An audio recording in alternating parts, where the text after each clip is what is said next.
who pay lip service to him. He does not have people he controls that tell him exactly what he wants to hear. So that he got an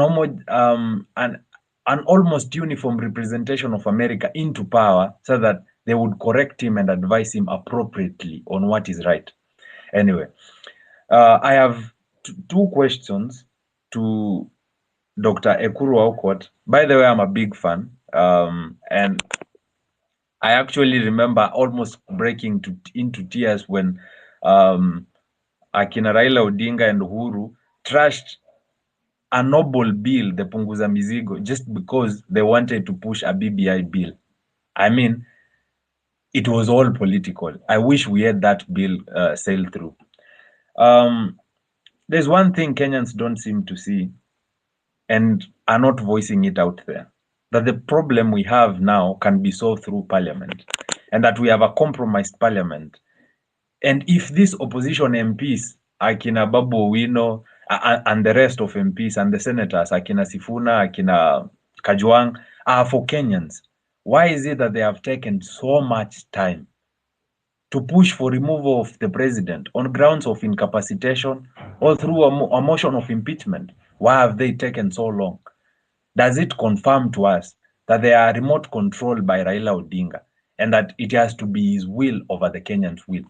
I mean, I found it funny that now that Kenyans are pushing for the unseating of Ruto, the opposition leader, well, let me call him the former opposition leader, who is also the former prime minister, is uncomfortable with that. I mean, which opponent would be uncomfortable with the unseating of their political nemesis? It doesn't make sense that Raila Odinga is comfortable with Ruto holding power unless he is dining from the table of government. There must be positions, there must be tenders, there must be monies allocated to him that have appeased and conciliated him to the point that he doesn't want Ruto out of power. I mean, if we go by the current situation, all Gen Zs are not qualified by law, by matters of age, in regards to age, to run for president. And if we were to have a better president in this country, probably by now Kenyans are looking into the vocal Gen Zs. So it goes without saying that Raila Odinga would have a higher stake of being elected today if he applied if he continued applying pressure on government. And if Ruto goes today, we may front Okiya Omtatah, we may front Dr. Ekuru Aukot, with all respect, but we understand that Raila controls a good following. And I would not want him to be president now after I've realized that he's a traitor and a conman. But then he stands to gain if Ruto goes today. But then he does not want Ruto gone. Because of what? What is he eating from this government? He has sold us. And I'm appealing to all Kenyans to unsubscribe from the Raila shadow. That guy is a sellout. He has time without number failed us. We need to move on from him. I mean, we've moved on from excess before. We can move on from Raila Odinga. So my question is, can we influence, is it possible to influence a law that calls for, that, puts it out there that cabinet secretaries should not be politicians or politically affiliated? James, Ukiland. Hey, my co-host, why are we letting someone talk for 10 hours? But continue, Ukiland. So my first question is, can we have a law? Is there a way to push for a law that requires or points out that cabinet secretaries cannot be political candidates or politically affiliated? Secondly, is the parliament's majority challengeable?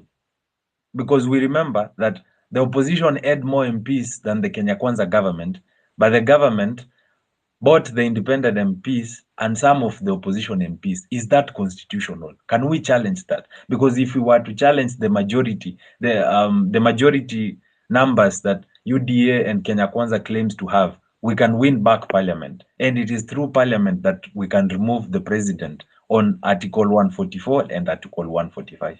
I think I would yield the floor to other speakers. Thank you. You've taken the mic for 15 minutes, my guy. Thank you. 3 minutes. Let me handle it.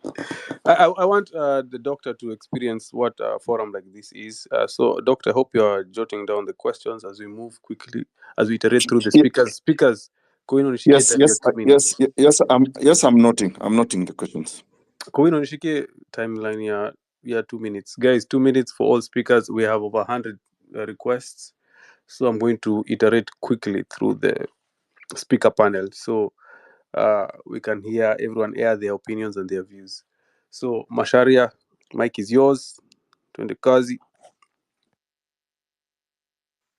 Yeah, so thank you Afro. Yeah, so nataka kukubaliana na kila kitu the former speakers amesema, but only one thing nataka kukataa. So there's nothing good about the mornings, the afternoons, the evenings, as long as you are Kenyan, because your systems are run by hypocrites and mediocre people, you know. So there's nothing good about being in, you know, associated with mediocre and hypocritical systems. Yeah, so one thing I want to remind everyone is, you know, as we are continuing with the fight, there's something about our leaders. There's no true African leader, because if you look at the leaders we have these days, they are all controlled by some Western power, you know. I want you guys to check. There's no leader who has come out to support the three, you know, West African countries that are now, you know, revolting against their colonizers. You know, the likes of Burkina Faso, Mali. You know, Akina Captain Ibrahim Traore. No true African leaders have come out to support. You know, so yeah, we need to, as we are going on with, you know, with our movement, we have to remember there is no foreigner who is our friend. We should not allow any foreigner to call themselves a friend of Kenya as of now, because they have not been standing with us during our tough times, you know, during fighting the US.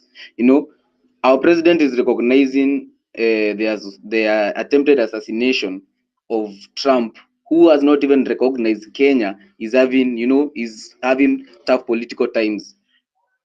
So I don't get why we always seek recognition from our, you know, from our oppressors. You know, it's kind of cliche, you know, cliche. So that should end. So yeah, the second thing I wanted to say is we wanted to solve that thing of, you know, accountability for our leaders, where our leaders. Let me finish on this. Our leaders, they are not accountable. So there's this thing that is being pushed. It's called Mkura. It's like a digital baraza where every citizen can, you know, can make a vote on the projects they want to be undertaken in their wards, you know, constituencies, their counties. So yeah, it's like always involving the mwananchi in every decision, because power belongs to the people and should always belong to the people, because the people are the government. Yeah, so as I finish, civic education is the most important thing, because everything you learn today is not what you learn tomorrow. Tomorrow is a new experience. So as you get new information, try to pass that on new information you're getting, which is factual information that is real, that is you know, accredited for. Try to pass on information to those who cannot get that information as you are getting it in the simplest way. Yeah, so thank you. Thank you so much. Otumba, are you there? Guys, hashtag is Ruto must go. Please retweet the space, retweet the pinned tweet on the Jumbotron. That is the location where we'll all be meeting on Tuesday. Different roads occupy: Jogo Road, Thika Road, Mombasa Road, Ngong Road. All the locations are there. The points will be choking. Higher. Otumba, are you there? Yeah, thanks. I hope I'm audible enough. So, I've been analyzing what the decisions the president have been making, and I only come up with two conclusions. It's either the president is very sick in the head, or the president really doesn't care what the majority of Kenyans want. A casing point will be the appointment he made yesterday. He was saying that he made the appointment after doing a consultation, but if indeed he consulted the public records, you will see that the appointment of Chirchir was really unnecessary, because Chirchir is the real definition of incompetence. Tifa TIFA survey July last year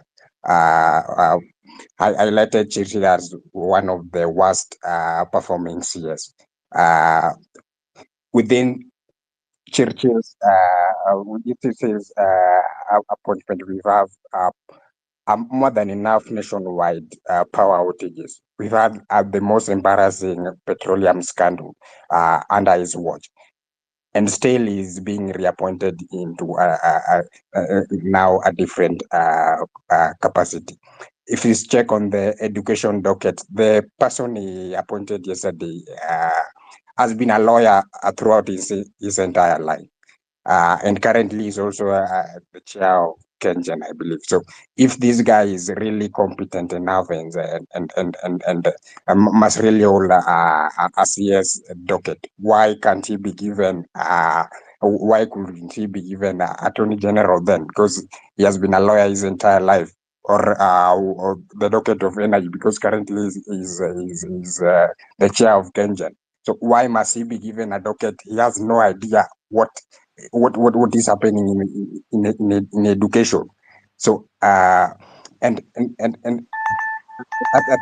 think this shows clearly that our president is serving the interests of his fellow criminals, but not the interests of Kenyans. I think that you Kenyans be damned. So and also I think Ruto dismissed the CSS, but he knew very well those who will be back regardless of your demands. Because if you remember, immediately he dismissed the cabinet. There's a group of people who started retweeting, kind of demanding and sending the same message request that Duale and Kindiki be reappointed. I believe these people were Wind up. sent by the government to come and do that kind of request. And then, okay, my last point, just to wind up, I've seen so many people trying to ask the agency to come up with leaders, because they're saying being leaderless doesn't help. But of course, we'll need to have leaders, but I don't think it's the right time for us to have leaders. We don't need to have a leader to sit down with Ruto for him to for him to fight corruption within his government, and for him to find justice for those extrajudicial killings. So I really think there's still a lot that needs to be done before we sit down with Ruto to have a conversation with him. And lastly, even as we try to figure out our next move and the best strategy to take, I think we also need to change our strategies. I believe I don't know whether it's possible, but Boss, I land. believe Wind up, bwana. Time imeisha. yeah, I believe filling JK will be a very good move for us, because we have several international flights coming into JK, and if we fill out that place so that no international flight can come in or out of JK, then this can be an international embarrassment to our country. Thank you. Thank you so much, Otumba. Guys, let's respect the time. 2 minutes. When the alarm goes off, please begin winding up. Don't add 2 more points. Guys, we have a hot speaker list. I need to iterate through it. James Muriuki, mic is yours. Karibu. Thanks. Am I audible? Very, go ahead. Yeah. So mine is a concern and like an idea that I want to float to everyone. Well, we are making a lot of reference to revolutions that have ever happened, but what I'm not seeing us do is think, how can ours be better and more efficient? I have noticed from even the first demo when we were breaching Parliament that it would have taken a way shorter time if we were more coordinated. So I've been assuming Kenya is very disorganized and should be running like a proper company. And I think the organization, the movement also would achieve more that way. For example, the first time there were so many people on the street because the civic education was unidirectional. Every single platform, every single space, every single person was talking about one thing. That is what we've lost so far. So I am this is my challenge, is my sort of suggestion, especially to the hosts of this space. Why, if all you guys want the best for Kenya, why can't all the hosts have one sitting? This is not for the purposes of leadership, but it's for the purposes of coordination. So that all of you guys who are hosting spaces, all of you, iwe ni nani ama ni nani ama ni nani, all of you get on one space first. And then on this one space, we come up with a coordinated approach.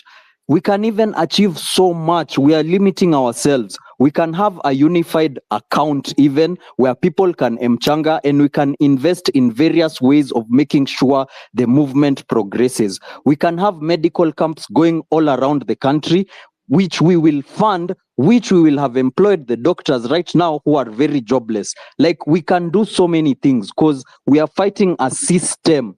And this system is fighting back as hard as it can. So if we're not more organized and coordinated, trust you me, this will be difficult, it will take time, and we might not achieve what we want. Thank you, James. Thank you, James. Powerful point. Yeah, Afro. I agree with you totally. Yes. No, it's okay. Just go ahead. I wanted to tackle his questions, but it's okay. You can go ahead. Yeah, I agree with him in terms of having one space. Definitely, but Twitter Spaces, hey, they've been here, and KOT or KOX is one of the most lethal cyber jungles respected worldwide. So, in fact, one thing Ruto has done, he has united Kenyans on the internet. So true, but some people, some influencers, maturity, some people are not yet putting it down, understanding that this is bigger than their petty beefs. For one, me and 6,000, we were very arch enemies. But when Ruto must go, tukako marafiki, quick, fast. So yes, I see your vision that we need a one big space and we need to reach out to each other. But that thing of reaching out to each other is very difficult. But we are working towards going there. Right now, we are just working towards it. But powerful point. Hey, Weston, go ahead. Are you had something to say? No, it's Thanks. okay. Thank you, You've addressed it. Afrocentric.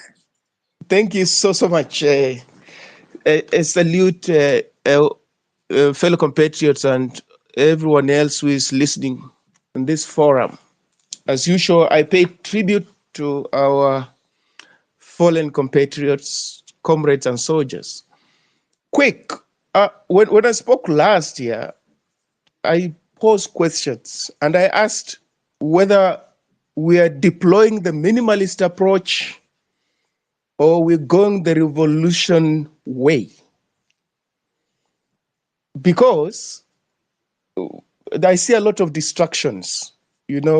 At every other turn that the political elite makes a decision, behaves the way they have all along behaved, we get worked up. For instance, the first batch of cabinet ministers, what did we expect? What did we expect? This is power just consolidating, power fighting back. And as Michel Foucault says, power always elicits, evokes resistance because it tends to work to the detriment of those who are governed. He calls them subjects. So we will have to choose whether we want a minimalist approach where we think we can patch up this state called Kenya and move on. And that will mean we deploy the law, we invoke the constitution, we go to the courts and challenge the decisions that these people are making. Or we are convinced that this state is irredeemably rotten. It is being presided over by people who are incorrigibly ill-mannered, ill-disciplined, who have no aspirations of Kenyans at heart. And therefore, there is need urgent for total overhaul of the state as it is. We have to make a choice. So, Dr. Alcott, glad that you made some interventions. I take you back to your Punguza Mizigo initiative. How far did it go? Because you are invoking the constitution, the provisions of the law on what to do to challenge the excesses of the political elite. Well, your initiative, popular as it was, populated by aspirations of the majority of Kenyans as it was trumped by the BBI thing, led by the political elite. Flawed as it was, oppressive as potentially it was, and they fought for its enactment all the way to the Supreme Court. So when you say we can have a popular initiative, you know, we bypass parliament, we go through county assemblies and stuff like that, I'm not so sure. The powers that be will be waiting in the corridors of power, will be waiting in the corridors of the judiciary. They will, and they will definitely knock it out. They'll fight back viciously because definitely we will play into their hands. So we can remember CORD, they had some signatures. Yes, when they presented these signatures to the IEBC, you remember IEBC raising questions about the validity of some of those signatures. I don't know, some of them look like animals and stuff like that. Well, what is a prototype signature? If I draw an animal, I mean, I'm the one who drew it, that's my signature. Is there something like a prototype signature? But the IEBC knew what it was doing. It was pandering to the political elite, to the powers that be, which why our fixation on the reconstitution of the IEBC comes to me as a little bit strange. Because IEBC is an extension of the state, frankly speaking. It's an extension of the state. And where we are more than ever, William Ruto is invested in who is going to be party to the IEBC. More than ever, he is. Because history shows that if you want to prevail in power in Kenya, just have a handle on who is elected as the chair of the IEBC, who are the commission of the IEBC. So I'm afraid that approach will be a cul-de-sac. It will be a cul-de-sac going forward. In fact, it will be a contested terrain, just as it has been in the past. Where is the option? Our option is the protest we are having. And those protests are within the ambit of the law. It's not like anarchy, it's not like chaos, it's not like social anomie.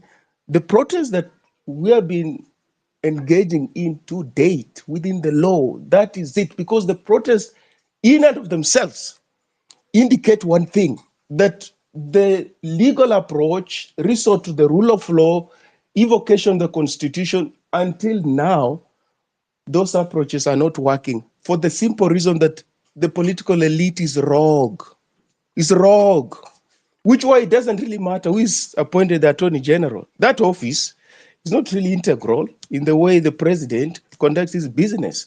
For those who care to listen, to read, will understand that for 24 years, Moi never had a co-ethnic as the Attorney General. There was no Kalenjin Attorney General for 24 years that Moi was at the helm. Why?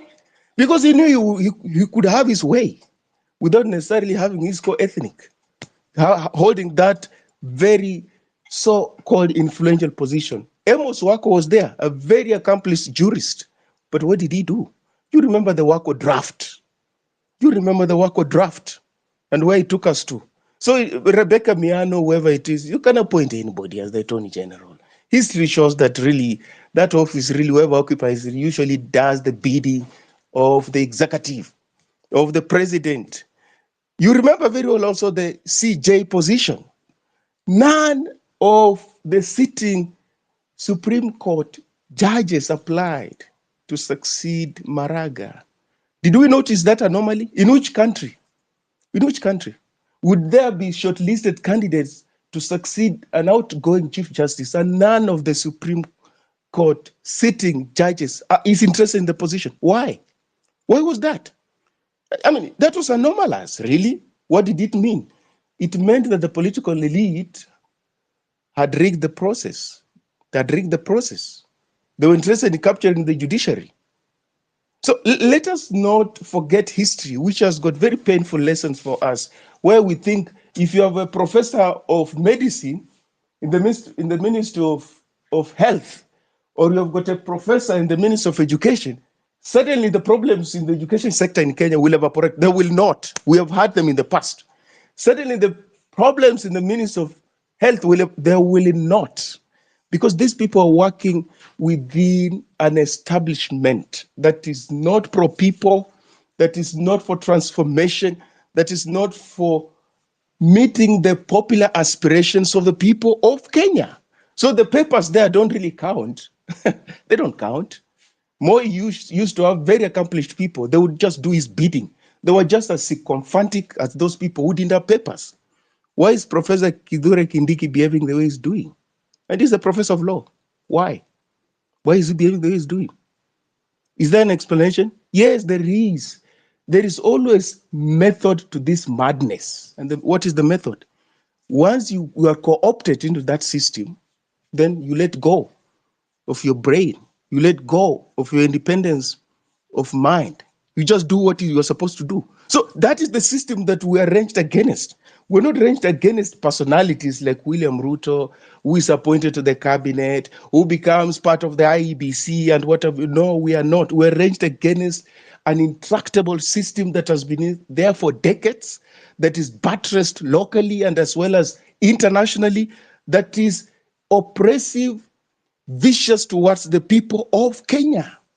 Ladies and gentlemen, fellow compatriots, and it's a mammoth task. It's not easy. So we can go the minimalist way.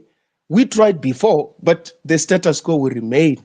The extant political, social, economic architecture edifice will remain in place. When the police say, no, you can't have a protest, what law are they invoking? And then when you go to the courts, there's a judge who says, well, we have lifted a ban. Which ban did you lift? Whereas Kenyans have got this inalienable right to demonstrate, to protest, to express their grievances on the streets. When the judge says the police should not use lethal force, what a bizarre judgment. The police are not supposed to kill protesters in the first place. So the courts should be waiting for these police officers who are engaged in extrajudicial and summary executions and just prosecute them. There's no need for a judgment to the effect that the police should not use lethal force. No, they shouldn't, because there's no provision in the law that allows them to. And those who do are breaching the law and must be held to account. So I think we need clarity of thought, and I'm glad we're getting there slowly. Focus. What is the ball? What is the main target? What is the problem? I think we're getting there, but we should not allow the political elite to distract us. Raila Odinga, William Ruto, those people have behaved like that for decades. They are not going to change today. They will not change tomorrow. And if we care about the Kenya of tomorrow and generation to come, then these people really have seen better days. These people are part of history. As somebody puts it, they're yesterday's men and women. And that's why we want to build Kenya, reconstitute Kenya that has no room for those kind of behaviors. Very backward, very anti-people, very anti-life, poverty-inducing kind of behavior by the political elite. Thank you so much. Thank you, Weston. Thank you, Weston. Doctor, you want to answer something? Go through, or you still want to listen? We go ahead with listening to speakers. Dr. Aukot. I think you can't hear me. Mogo, go ahead. Mic is yours.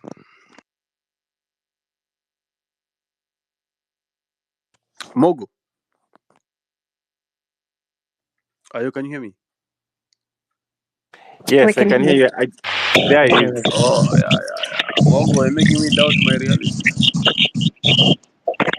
Okay, thank you very much, Afrocentric, Ayo, and Pineapple for giving me this opportunity.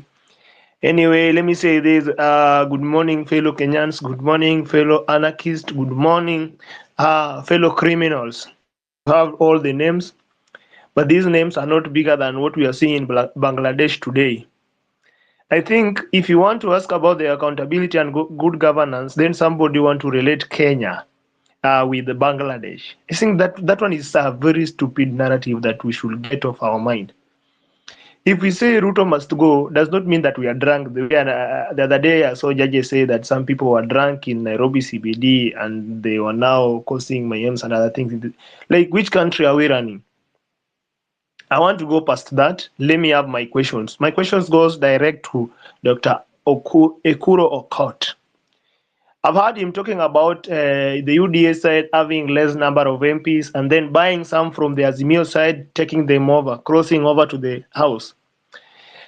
If you can expound and give us more bits of how this one could affect this parliament, and what was it supposed to be done? How was it supposed to be done? Should the UDA sit at the majority side or the Azimio?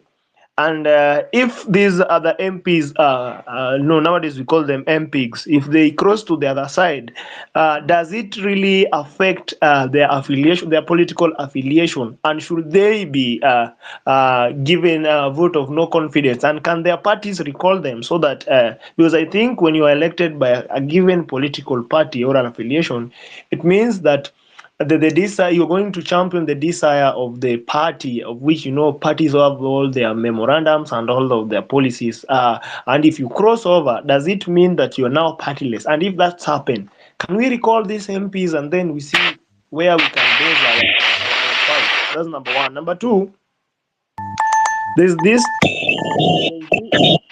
Just give me a minute, please. There's this second one. I have it in mind. Like, after we were done away with finance bill, that finance bill 2024. Now the government came with another thing. I don't know what appropriation bill.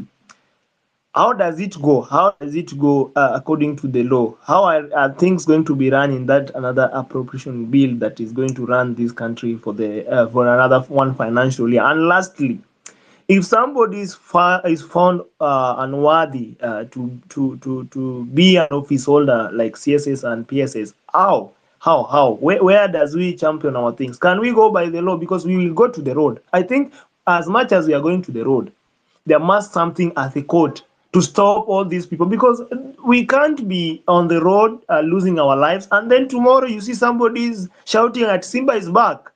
Are we being in the hands of those people who want to look like they want to be like semi-gods in this country?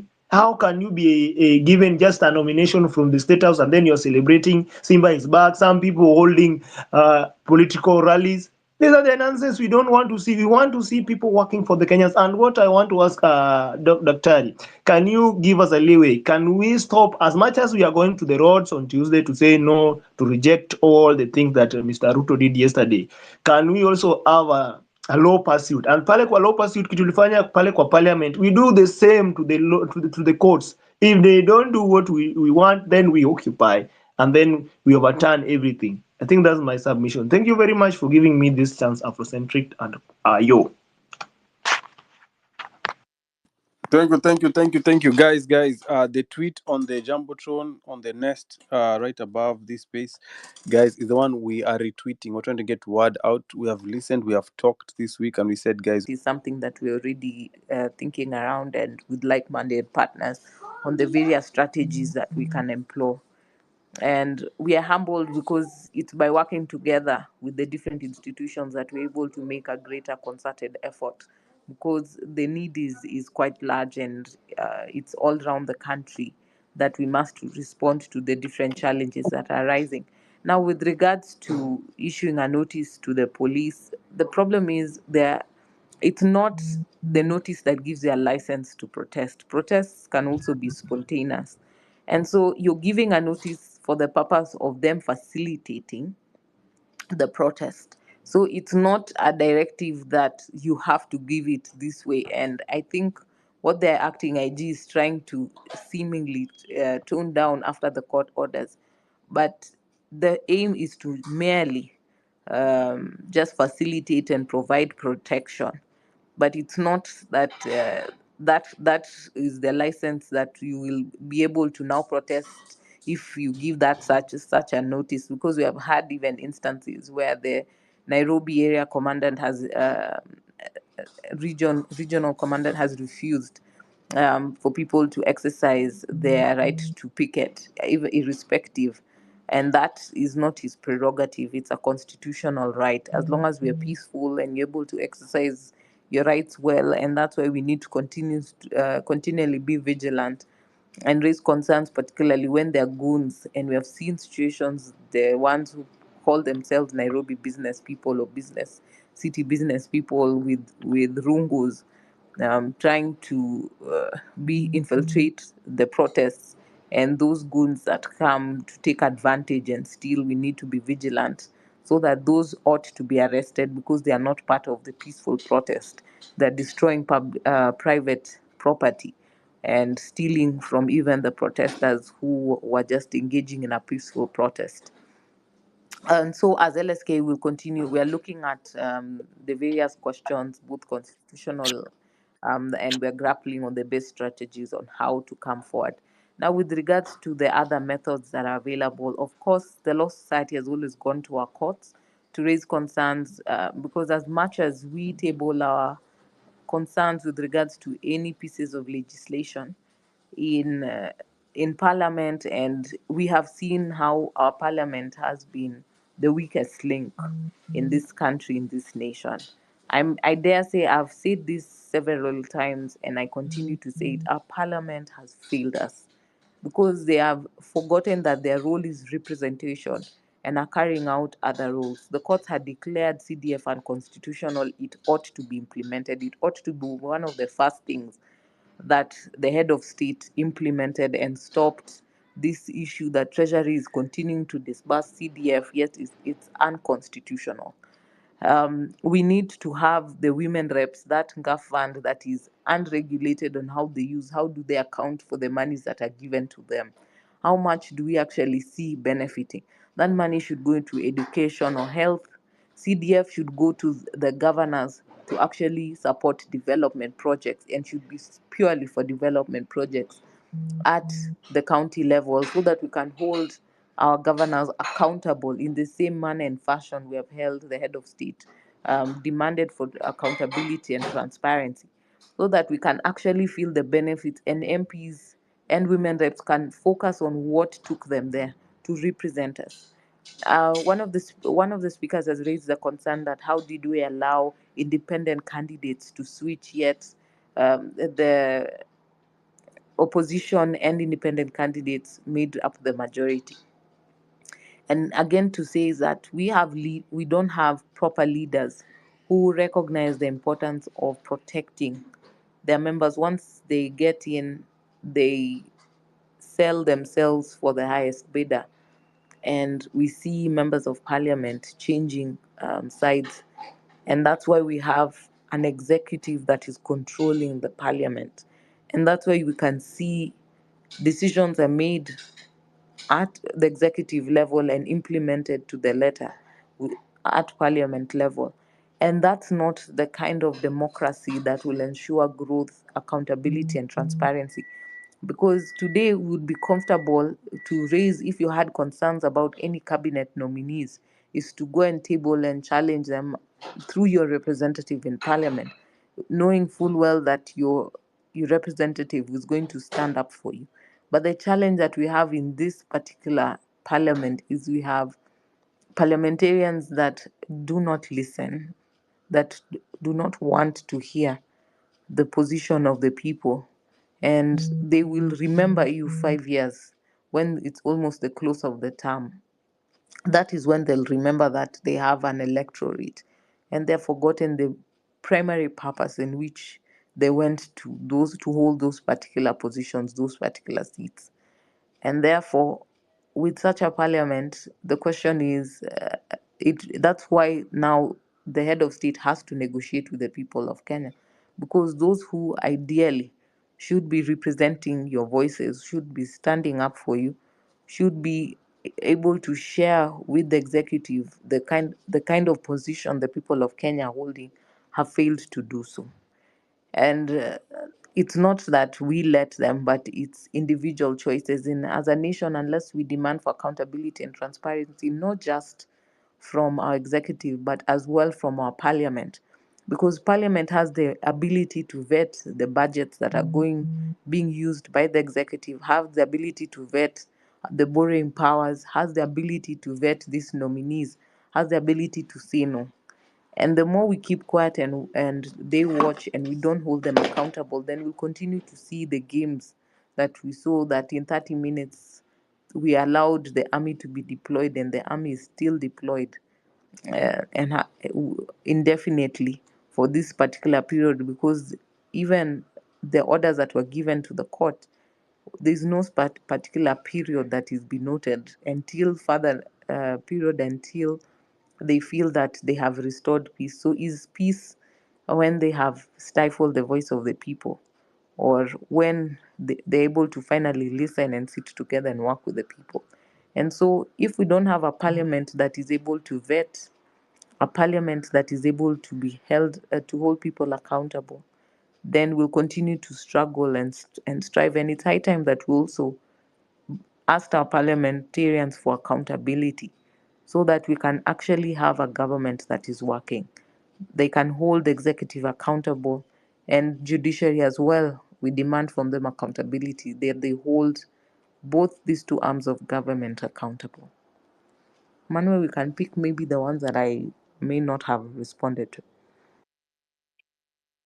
Yeah, thank you, Madam President. I think you have addressed some of the questions that were asked, and I think it's important to note that the Law Society issued a statement on the question of notice to police before you demonstrate, and of course the courts have already suspended that directive, and for those reasons, I believe that question has been addressed. The right to demonstrate does not require a person to seek permission to express themselves. It's a right under Article 37, which does not require any other person's permission, as long as it's the demonstration or assembly or picketing is peaceful and it's within the law. I don't think, and of course, as the courts have pronounced themselves previously, this is not the first time the IG or acting IG have attempted to take us back to the old constitution, where you would be required to seek permission to exercise a constitutional right. We will be waiting for the court, of course, to render its final determination on that question by the case under Katiba. On the questions of the cabinet, and I think, Madam President, you have addressed that question properly. We have two processes to actually vet these individuals: through our representatives, who have definitely failed us as the members of the public. We expect them to take their work seriously. They have a duty to oversight, to legislate, and to represent. They have actually abdicated their roles, their seats in Parliament, because that is the most important seat that has representation of the members of the public. The views that the members of the public are addressing through this citizen assembly and through social media are issues that these members of Parliament, we gave powers to represent us in the National Assembly and the Senate, are supposed to actually represent us by ensuring that they vet these individuals, that will not have a cabinet secretary who has been implicated in court cases, that will not have a cabinet secretary who has ongoing court cases, who has been implicated in corruption matters. And the buck stops at them. If you look at the people who are appointed as cabinet secretaries, some of them had ongoing cases in court. Some of them had have been subjected to, have been suspected to have actually pilfered public money. And so these people went through the same parliament, and all of them voted with acclamation. And I think it's important that we hold them responsible for the duty that we have given them. They have a choice either to represent the people who elected them, or to cede that power back to the people for purposes of ensuring that the people will pick a person who can represent their own interests. I'll keep opening up the space. I don't know whether Jatello, you're there. If you can be able to make your contributions, you have the microphone. Thank you. Thank you, Madam President and everyone. I'd love to speak on two things. First is on the cabinet. And I'd ask LSK to give the constitution, what the constitution envisages of a cabinet. What does the constitution see? What's the cabinet that the constitution wants? I was taking some few notes as I was reading my constitution. And if you check Article 10, and you remember the other day, the former KRA chairman, Mwaura, the court said he's not fit to hold that office because of our national values. And this same Article 10 on national values talks about equality, equity, inclusiveness, and protection of the marginalized. So I think the cabinet we want is a cabinet that has a third woman, a third gender role is observed, a cabinet that has a person with disability, a cabinet that has young people, a cabinet that has marginalized and minority communities. And Article 100 requires Parliament to enact laws to promote representation of women, youth, persons with disabilities, ethnic minorities, and other marginalized persons in governance. If you check 54.2, demands that 5% of elective and appointive positions be reserved for persons with disabilities. If you go to 55, it emphasizes the need for involvement of youth in every stage of governance, and I don't think cabinet is not included in that. Article 27.8 lays foundation to ensure that at least a third of women or men, their third gender role, at every level of governance. Now, if you check the previous cabinet we've had post 2010, Uhuru never reached the third gender role, which I think out of 21 should be at least 7 women or 7 men, because actually women can also be majority. If you check Ruto's cabinet, that was never achieved. So I think by disbanding his cabinet, he had a chance to get it right, but still maybe he's not getting it right. So I think if LSK could furnish him, could advise and tell him that this is the cabinet envisaged by the Constitution of Kenya. Yeah, because I don't think we can. And number 2, on recycling these former cabinet secretaries, do they need to go through vetting afresh? I need to know that. And as we talk about austerity measures and living within our means, what is the cost of vetting a cabinet secretary in terms of sitting allowances and all those things? Why then did he have to dismiss them, to sneak them back? Why did he just dismiss those he wanted to dismiss? That's my question. Then secondly, I'd speak about education. I'm doing some research on the cost of education in Kenya. If you check, for example, CDF is about, every constituency spends 30% of their CDF on bursaries. That's about 15 billion across the 290 constituencies. We have presidential bursary at around 800 million. We have governors nowadays having scholarships and such things, county bursaries. We have Ministry of Education bursaries. Then we have non-state actors also giving bursaries. And you find that we also have women rep, the NGAF, having some allocation for bursaries. And you find that these bursaries are given to people who are your friends or through political affiliations. For example, I don't think anybody will get presidential bursary without connection. CDF, it's the politicians dish it to their supporters. Yet in their manifesto, both Kenya Kwanza and Azimio said they would strive for a Kenya where there is free education. My proposal, therefore, which I invite everyone maybe to think through, is what if we take all these monies? Why do we need 15 billion to go to constituencies and go back to schools? Why don't we have a national education fund whereby all these funds can be put there? Then we ensure that we have a universal free education from primary, secondary to university level. Yesterday, you saw the bishops calling the president to change the university funding model. So my suggestion towards this is that all monies that are meant for education purposes be put in one fund so that there is accountability, little embezzlement, and there is no need to give me bursary. Just pay directly to the school so that I go to school and learn for free. So I think those are the two things I wanted to ask on the cabinet, and that on education. I'm very keen on education because I'm a product of free primary education. This Gen Z product of free primary education, and that's why we are able to ask questions that will make our country better. Thank you. Thank you. Thank you very much for those questions and contribution. Be Real, are you there? Yes, good morning, Manwa. Good morning, Morning, President. Can you hear me? Yes, we can kind of proceed. Yeah, my question is just it's aligned with what Benji said.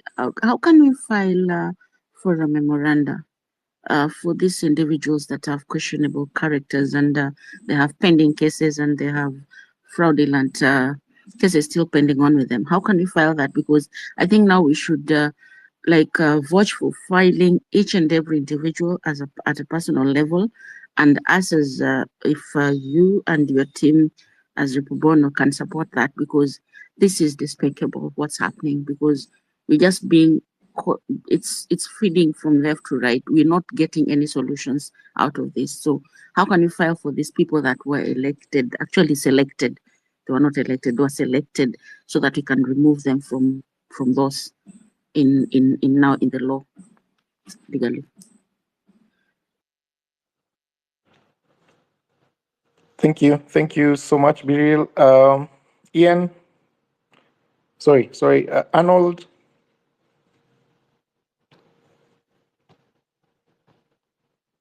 Thank you once more. I have a question. Mine goes for education, just like Jatelo said.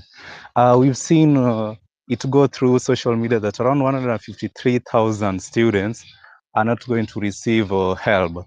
And we both know for sure that most of these students, they can't support themselves. They depend on government help. But now we see 153,000 students having their education crippled. What does LSK hold in accordance to this, and what do you advise these affected students to do? Because I've seen in more university groups, I think KU groups, and I think MKU, though MKU is a private university, but they are advocating that students go for protests in line with the amendments that are coming in, that they are going to cut the budget for help by around, I think it's around 4.2 billion shillings. So what is the stand of LSK on this matter? Thank you. Thank you. Thank you. We can take one more before I allow the president. D, are you there? You have the microphone. Okay. Mine is a question to the legal minds that are here. I saw Nelson Harvey post something about that CSs, when they are fired, they can no longer go back or active position or appointed position. I want to know how true that a part of the constitution is, and what is the legal, like, going to take them to court or something like that. Thank you. Thank you. Thank you. Madam President, if you can take some of those, if you're there. Okay. Now, let me start with the last one with regards to the 153 students. These are some of the changes that we are agitating for with regards to the education fund, or we are raising concern with. Help affects so many people with regards to access to education, but also there have been questions on the current free primary education that is there. So education as a whole raises very critical questions. We remember the start of the year, even after the floods, we raised that concern with the ministry and the head of state with regards to, there are several schools that had been flooded, people had lost their homes, people had moved. and yet the government was swiftly moving on to open. As long as schools within the cities could open, they had forgotten about the other schools, that children were going to be disenfranchised. While others move on, them they're struggling, they'll be left behind. And we raised that concern that it seemed that it fell upon deaf ears because nothing was since done. And that's why we're having this even eminent strike, that a notice has been issued, because we even have the larger problem of the JSC that is still ongoing. And so these are concerns we have continued to raise as the Law Society of Kenya. And it's hard time that we also ask our representatives, even in Parliament, because they have the ability to affect the budgets. Because you can talk about something, but if it's not budgeted for, then it means there'll be no indication. When you even look at the proposed cuts in the budget and the Appropriation Act, the question that we should be asking ourselves is, we trace where is the money going?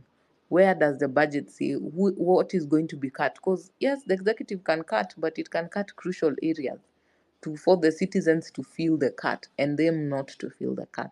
The cuts should be towards their recurrent expenditure, trips, any luxuries that are there, so that they actually budget for access to education, because the education question is large. It's not just about the health students, it's about free primary education.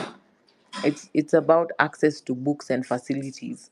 It's about the access to school food that is given to some of the students in school. We have cases of people and children not being able to even have meals, and if it's not for the meal that is sometimes provided in schools, then there's nothing. There's not even access to even something that these young children are able to partake in. So the education problem is a larger problem that we need to deal with, even as we look at the current syllabus and curriculum. So it's not just us patching up with regards to help. Help is a smaller part of the larger education problem that we've been continuing to raise, that the government needs to have serious review and budget towards it, because it's not about promising and talking about it. It's about putting your money where your mouth is, so that we can actually see seriousness in improvement. Um, Amanwa, maybe I didn't write notes. You could let me know the other areas that questions are, and then I can respond. But I see we Yeah, have I think Abna. one of the questions We that, have Abna here. We have yeah, Lavance here. They can also answer some of these questions with regards to the law, so that where I missed that, they sure. can fill in. Sure. One of the concerns that was raised, I think, by Be Real was which process should the members of the public take when they want to submit memoranda on the particular cabinet secretaries.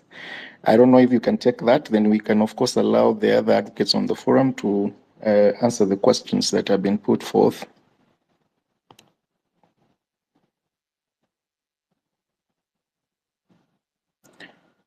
Madam President, are you there? Repeat, Manwa.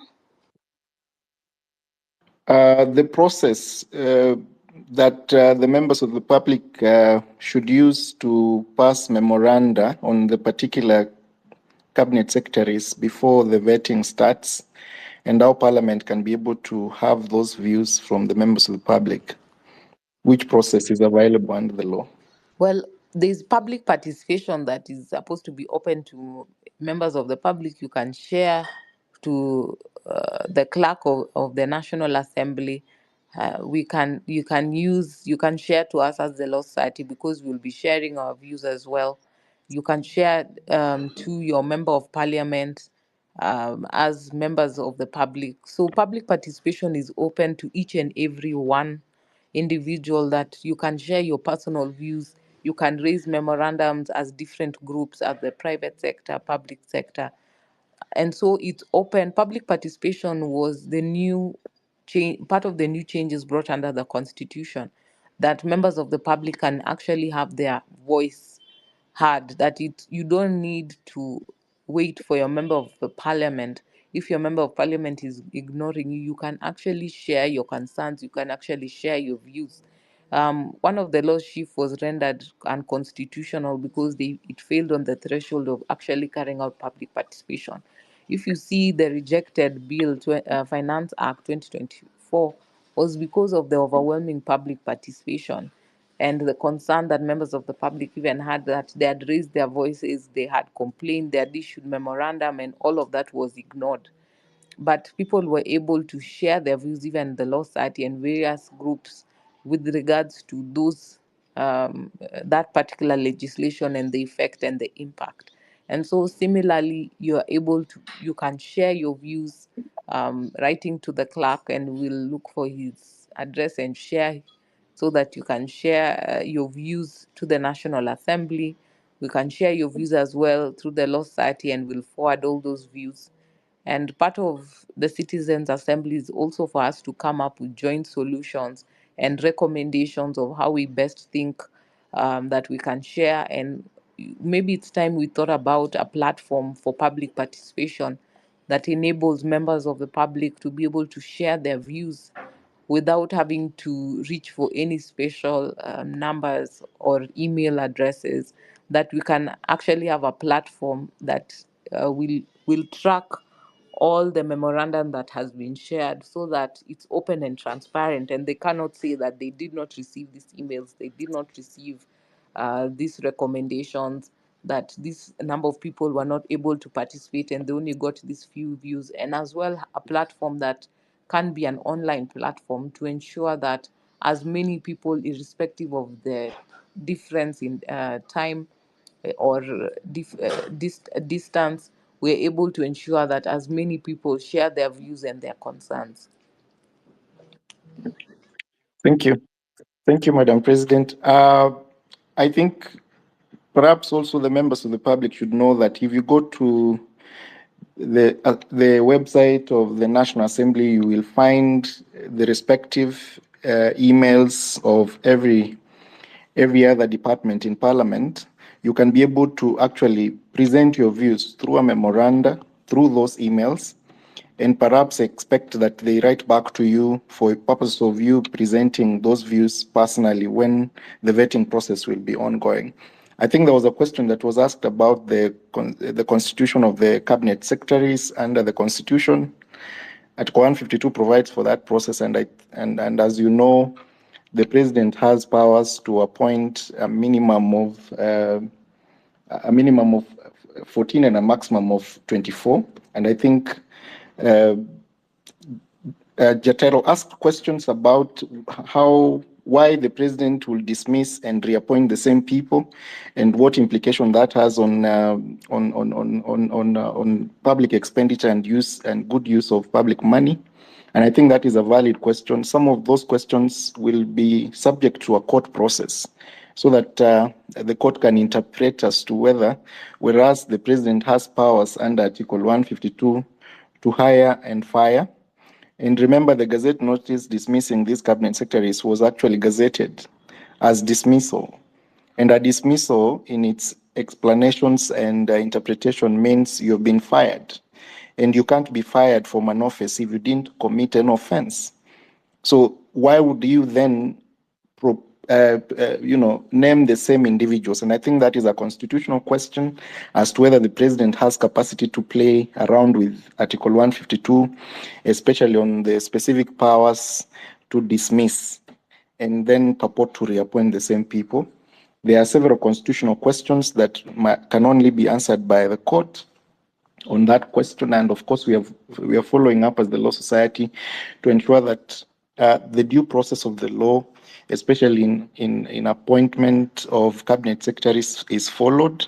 We are hoping that the members of parliament will rise to the occasion when these names are presented before them and forget about their political affiliations and actually do their work, represent the members of the public, represent the views of the people, and ensure that the individuals who are appointed to those offices meet the constitutional requirements under Article 10 and under Chapter 6 of the Constitution. I will straight allow Mr. Nyakundi. Sorry, Mano, can you hear me? Yes, I can hear you. Yes, this is Abner. If I could perhaps speak, I think there are 2 or 3 questions that. Yes, proceed, counsel. Thank you. Proceed, counsel. Thank you. Yeah, I think I'll just straight deal. There was a question as to whether those who have been reappointed are subject to vetting. I believe that once the Gazette notice net secretary, then the process starts afresh in terms of vetting. So I believe that they will be subject to vetting again by Parliament. So just to pick from where you left, we'd encourage members of the public to submit their memorandum if they have views or opinions or something to submit to Parliament in terms of their reservations in terms of the reappointment. Then, secondly, on this legal question as to whether the Gazette notice now touches on character or suitability of office, as you have rightly put, this is a new test as regards to Article 152 of the Constitution. But remember that the biggest test is usually on the suitability in terms of gross violation of the provision of Constitution or unsuitability to hold public office as per Chapter 6. Now, I'm just reminded by the Supreme Court decision, especially as regards, if you can remember, the 2 legislators, somebody like Ferdinand Waititu and Mike Sonko. Remember, it is the Supreme Court that held that they are unsuitable to hold public office. So I think maybe it's subject to court decisions, because now perhaps they may appeal to courts and say that perhaps the test as to their suitability to hold public office has been exhausted in terms of the legal processes. But remember, Article 1 still gives the supreme power to the people and to the relevant houses in terms of Parliament. So we'd encourage members of the public to submit the memorandum in terms of their unsuitability if they feel so that it can be considered by Parliament during the vetting process. Thank you. Hi, Mano, can you hear me? Thank you, Abner. Yes, PLO, proceed kindly. Thank you, and good morning to all the patriots again who joined this space. Good morning, my able president, Mano, and the rest of my learned friends on board. So just to pick up on where the president left on the platform, the online platform on public participation, to just enhance the effectiveness of the comments and issues that members of the public raise on different spheres or a spectrum of governance matters. I'd like to inform you that currently we have 2 policy and legislative in Parliament. One is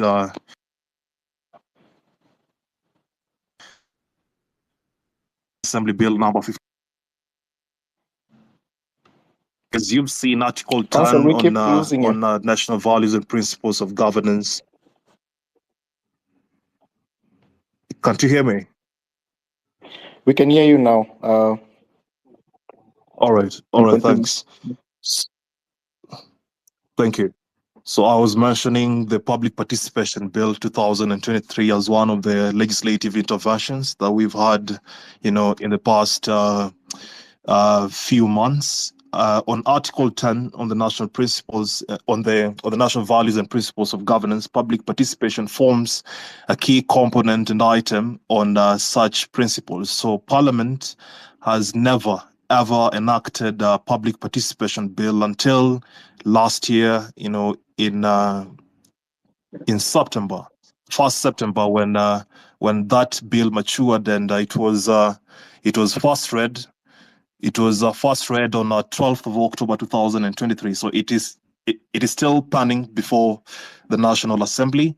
And then the other intervention is on the public participation policy. This is the sessional paper number 3 of 2023. So these 2 items, once they have been formed up, then they will give a clear framework on matters public participation, because it's been long overdue that since the promulgation of the Constitution of Kenya 2010, almost 13 years later, that's when we are having a policy and legislative intervention on matters public participation. So I think that is a tragedy that ought to have been remedied ages ago.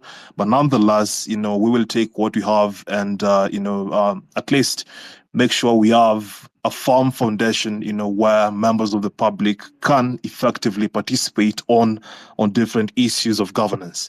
To move on to the issue of cabinet secretaries, where, someone asked, how will the degazettement of an entire battalion of cabinet secretaries be again some or those components of those who are dismissed still form part of the 11 member nominee that were announced yesterday.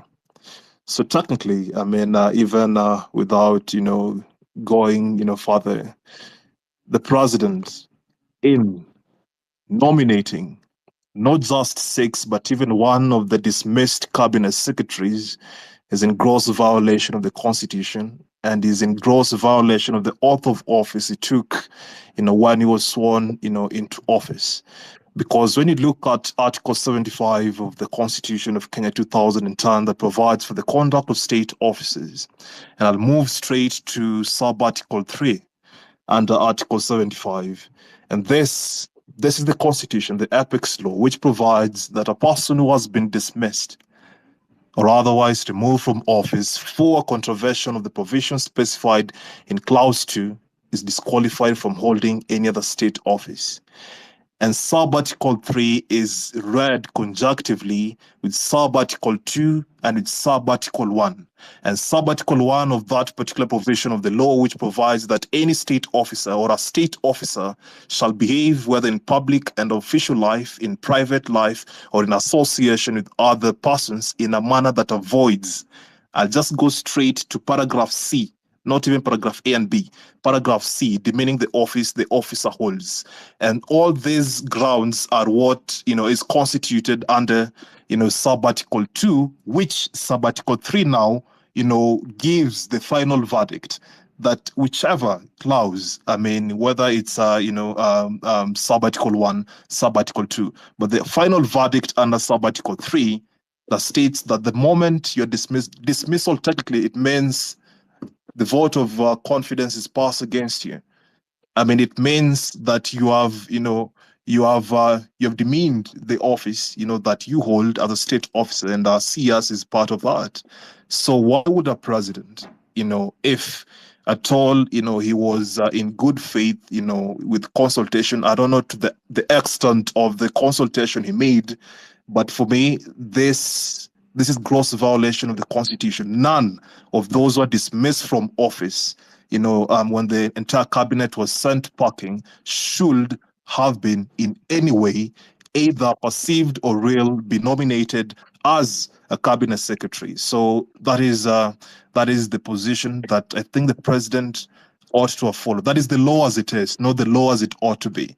The president is trying to rewrite the apex law, and that is, one tragedy, especially emanating from, one person who is meant to be a symbol of national unity, being a divisive figure, to the country. And then the last question I would want to answer was on the issue of involvement of the public and state officer on political activities. Back then, the Commission on Administrative Justice, that is the Office of the Ombudsman, gave an advisory opinion on the participation of public officers and the use of public resources in political activities. So I will just go directly to some of the recommendations that the Ombudsman made, because when they are by law allowed in accordance with Article 249, sub-article 1, and the Commission on Administrative Justice, 2000 Act 2011, as read, together with the Article 59, sub-article 4 of the Constitution. So when you look at the kind of recommendations that they made, which I think neither the previous government nor this government has bothered, incorporating. That's why you have, all these Harambes being banned for nothing, which, in accordance with the president, that there was no law that actually banned Harambe. But there is. Ours is just a moral issue. All of these things are dictated by law. When you look at the Section 13 of the Public Officers Ethics Act, it outlaws any state or public officer from using their office to solicit for either Harambes or to contribute, all those things. But people just don't read for the sake of their own reasons. So on the recommendations by the Office of the Ombudsman, one, they said that any appointed public officer should refrain from participating in the activities of political parties or candidates or use the public resources for such activities. The second recommendation that the Ombudsman made was that any appointed public officer who wish to participate in politics or support any political party or candidate should resign from their positions immediately. And I think that is the crux of the recommendation that ought to have been followed. But as was once, synonymous with one, the former majority leader of the National Assembly, that they would rather die than resign. So I think resignation with our public officers aren't synonymous with exactly what they practice.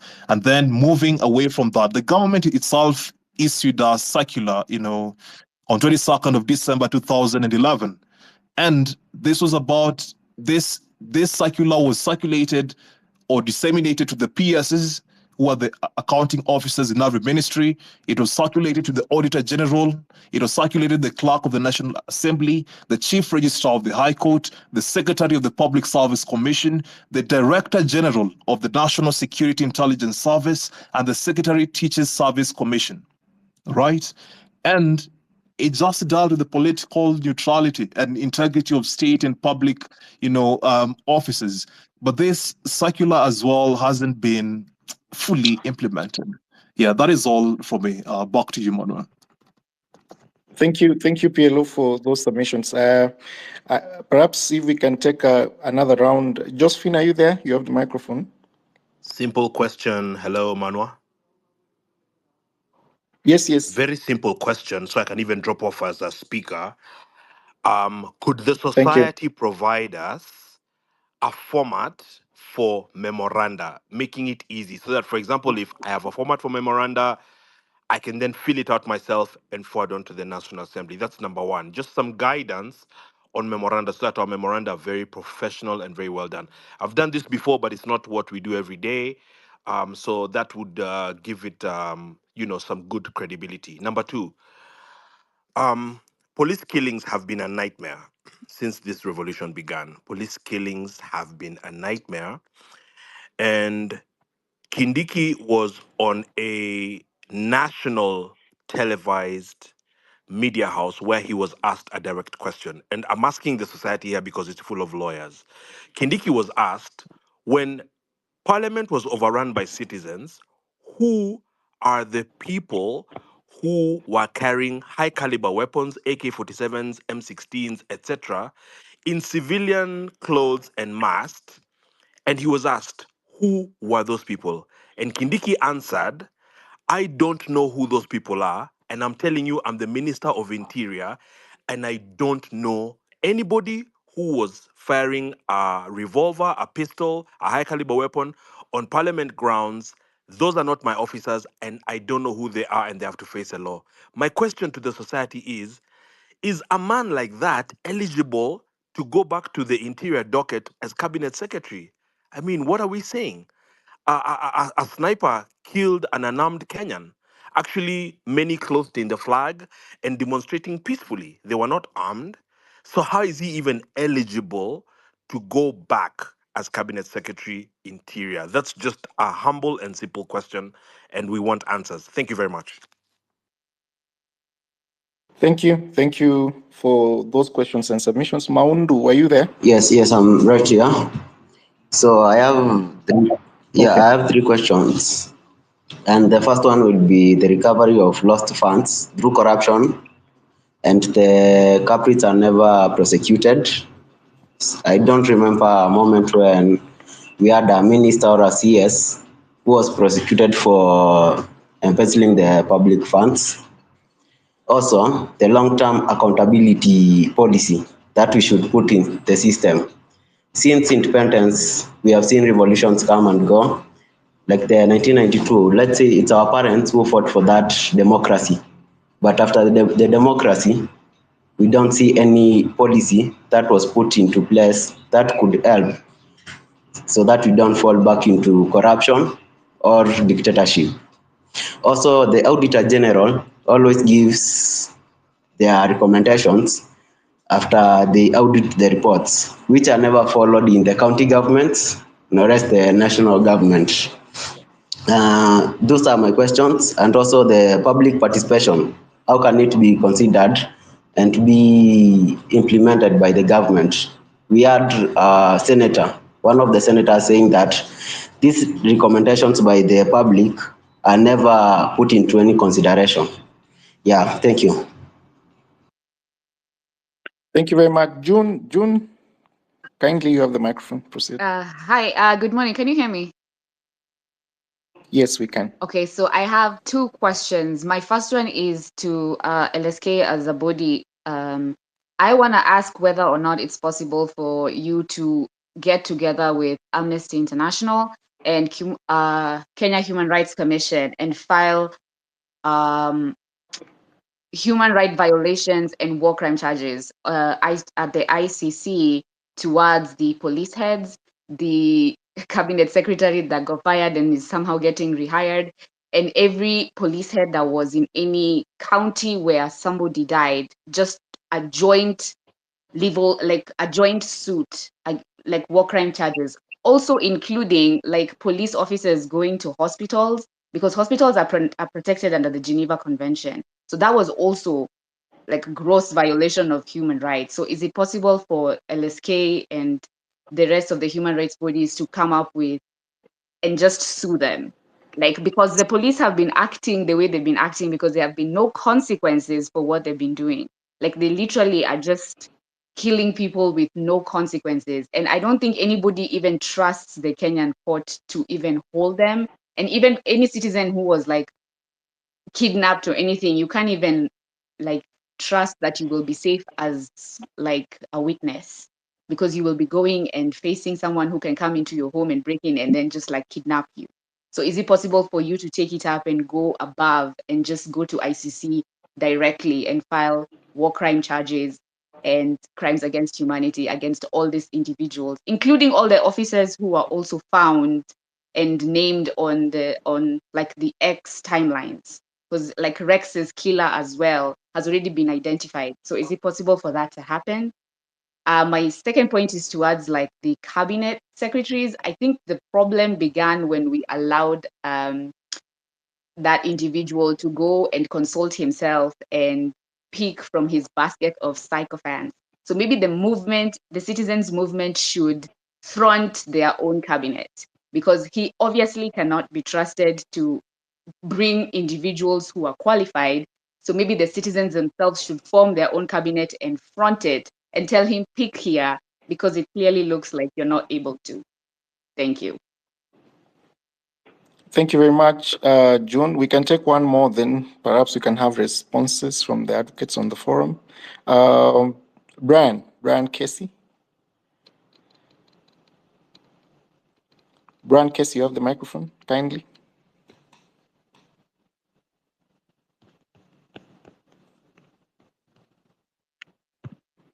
If Brian is not there, we have Simon.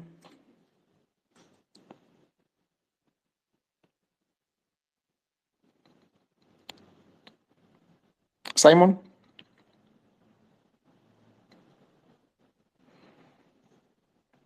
Okay. President, are you there? Perhaps we can take up responses even as we wait for the other questions. And I think before you pick it up, and June has raised substantive questions in terms of instituting a case before the ICC. I think I will leave that to you for purpose of response. A question was asked by Josephine about whether we can as the Law Society, present a format for the memorandum. If you haven't noticed, all the communications and the memoranda that the Law Society presents to the National Assembly are often shared in our forums and shared to the members of the public.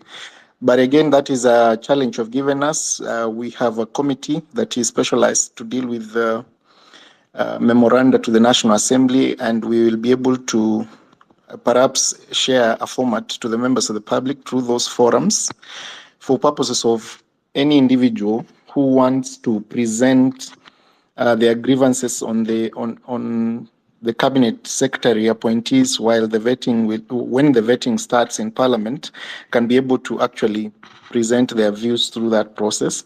But I want to also highlight that there is no specific format for communication.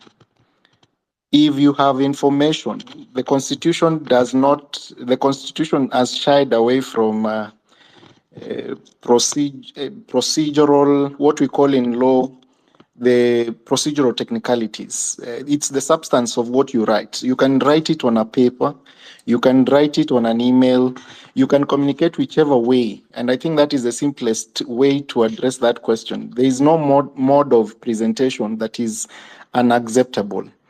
As long as that mode of presentation has been facilitated through the channels that are available, then it's acceptable by Parliament, and they have no reason whatsoever under the law to reject a proposal that has been presented by a member of the public. And I think we have spoken over and over again on the process of public participation and how important your views are, considering that largely the individuals we elected to represent us in Parliament have abdicated on their duty to perhaps even go to their constituents and ask them, what do you need which position are you taking on these cabinet secretaries? What do you need me to address in Parliament? Which side do you want me to vote? Because that mandate, which is donated by the members of the public, seems to be misused by the members of the members of Parliament and donated to, party affiliations. And I think that is the genesis of the big problem we have in Kenya, because we have a National Assembly which has huge powers under the Constitution, but we have individuals in those offices who do not actually know how to exercise those powers they have been given. There is a question on whether there's a question that was asked on the recovery of lost funds. I think, Madam President, if you can address that together with June's question on whether there's a possibility of a coalition of suits with other civil societies before the International Criminal Court. If you're there, Madam President.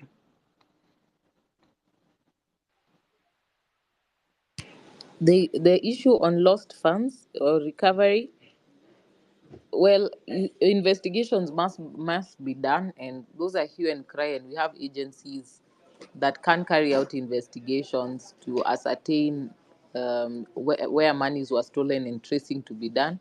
We have the Assets Recovery Authority, and we can also raise those concerns to the Director of Public Prosecutions that he can direct investigations to be done so that the same may be handled and tabled before the citizens, and we see charges being laid.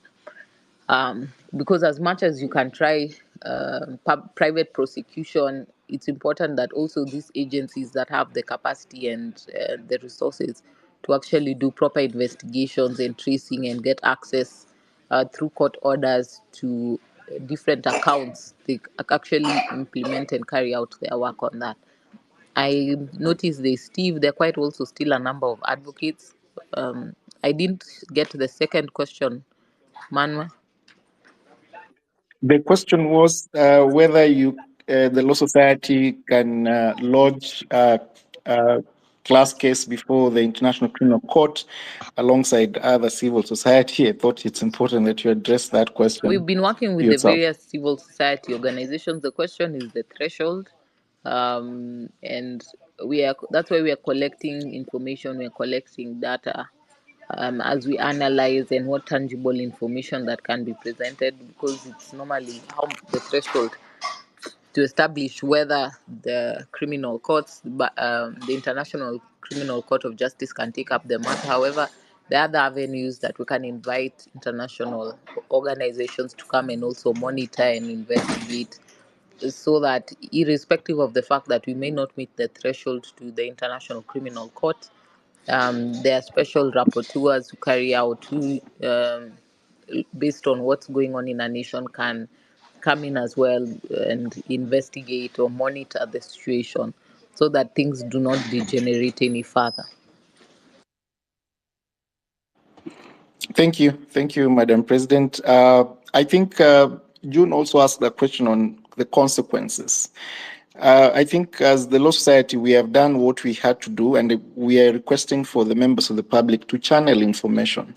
If you know an individual is held in a particular police station, communicate that information to the Law Society. If you know someone has been held beyond that period that is constitutional, if you know that a police officer, a specific police officer who took away someone's life, who injured an individual, who committed those atrocities, it's very important that you, if you have documentation in form of even videos, photos, and identity, perhaps it's important that you actually channel that information to the Law Society. I indicated earlier that we have a toll number, and it's on the social pages of the Law Society of Kenya. The number is 0800720434. You can access the same on our pages, and then help us have that data for purposes of instituting proceedings. So far, we have cases in court, and nowadays I believe the responsibility has shifted from the office, because we know the individuals who hold these offices hide behind those offices to actually conduct atrocities and maim members of the public. And so some of the suits that we have filed in court are, we have specifically sued or mentioned as respondents the heads of those institutions, the heads of those police officers, the OCS, the IG himself, the acting IG, or any other person in those offices, for purposes of answering to the atrocities meted against the members of the public. We have habeas corpus. I mean, the number of cases we have filed on disappearances, on people who have disappeared, are now approaching 15. And in all those, of course, some of whom are some individuals who have already been released, you will notice that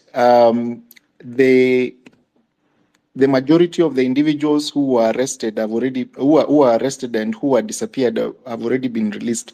But there are some people who have been found to have been murdered, and so the Law Society is still following up on those individual cases of murder. And I think so far, it's important that you channel the information. If you know a family who, or an individual who was shot, who was injured by the police, and you know that they did not commit any offense, in any case, the police have no right to shoot people demonstrating peacefully in the streets. Channel that information to the Law Society of Kenya. We can take another round of questions now that we have a majority, quite a number of advocates here. Wakili, Steve, welcome. We can have Simon, then Mark. Simon, kindly. Simon, are you there? Eddie? Yeah, my question was, now that the president has reappointed 6 of the people that he dismissed previously, will they still undergo vetting? And then for somebody like Kindiki, who we all know ordered for the police brutality before, is he still culpable of being responsible for the innocent lives that we lost? And how will we go about it as citizens? And then there's an issue that has been tabled as a bill by the senator for Kiambu on turning all the money allocated for CDF bursary into capitation. Is it possible that citizens can call out for this thing, so that the government can actually implement that thing and make education free using that CDF bursary allocation, instead of it being put in the hands of MP, while at the same time the courts are declared CDF as unconstitutional. That was my question. Thank you for that. Joyous, is it Joyous or Joy? Kindly, if you have the microphone.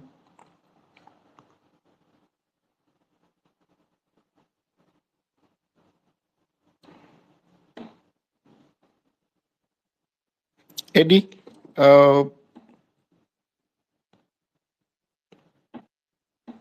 Millicent.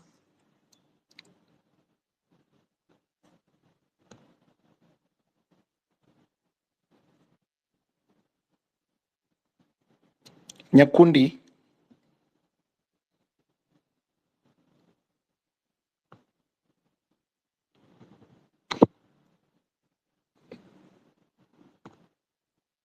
Nyakundi, are you there?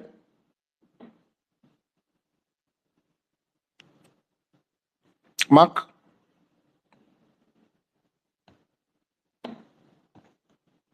Can someone hear me?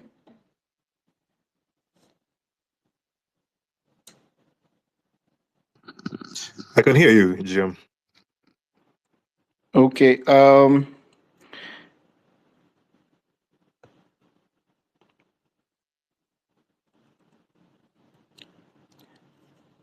Jayus, I don't know how that name is pronounced. If you can hear me, kindly proceed.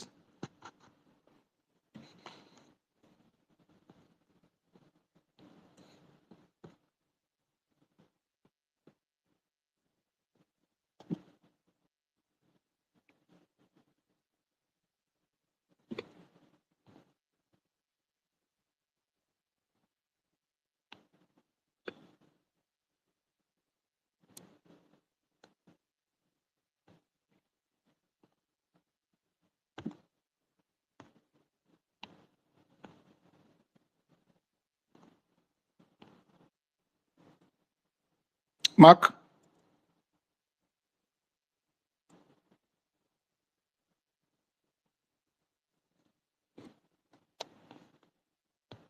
PLO, kindly, if you can pick up on some of the questions, even as we add more speakers.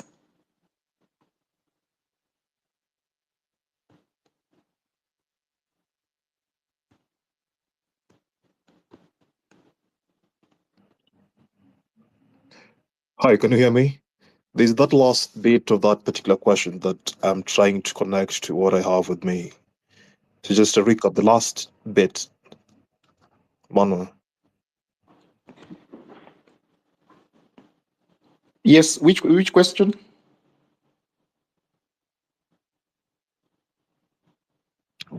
Should be the second last question, I believe.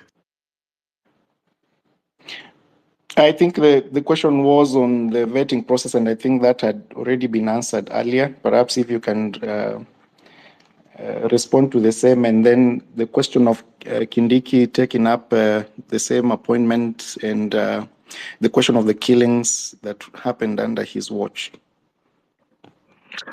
Well, thank you. First things first, I mean, Professor Kithure Kindiki, as the media, has been highlighting the same as being an international lawyer. For me, I think one can't be an internationally recognized lawyer if one doesn't conform to the international standards on human rights protection and the best practices that actually do govern not just the right to protest, but equally the right to life, which is domesticated under our laws under Article 26. So he is first an advocate, actually, before he is a cabinet secretary. And prior to him being an advocate of the High Court of Kenya, he is a citizen, by birth. So it behooves me that, an advocate of the High Court, I mean, a member of the Law Society of Kenya, person who took an oath to protect, defend, and uphold the rule of law will be the same person who will come and violate all these human rights without blinking. And for him, it's actually more or less like, doing that which his office, mandates him to do. But it is wrong. One, on the context of him actually not, speaking on the basis of protection of human rights. I mean, safeguarding the right to protest under Article 37. Equally, I mean, just trying to whip the Inspector General of Police. I mean, the commandants under him. But for him, it's about optics over accountability, and that's what is ailing our nation, because ours, like I said, is just a moral issue. I mean, we have laws, we have good laws with us, but the people implementing those laws are the people who defile, the same laws, and having no issue to the same. Kindiki, just like the rest of the cabinet secretaries who are dismissed from office, should not even be vetted. Why? Because it is, I mean, they are already dismissed by virtue of, bringing shame and dishonor or disrepute to the office they held.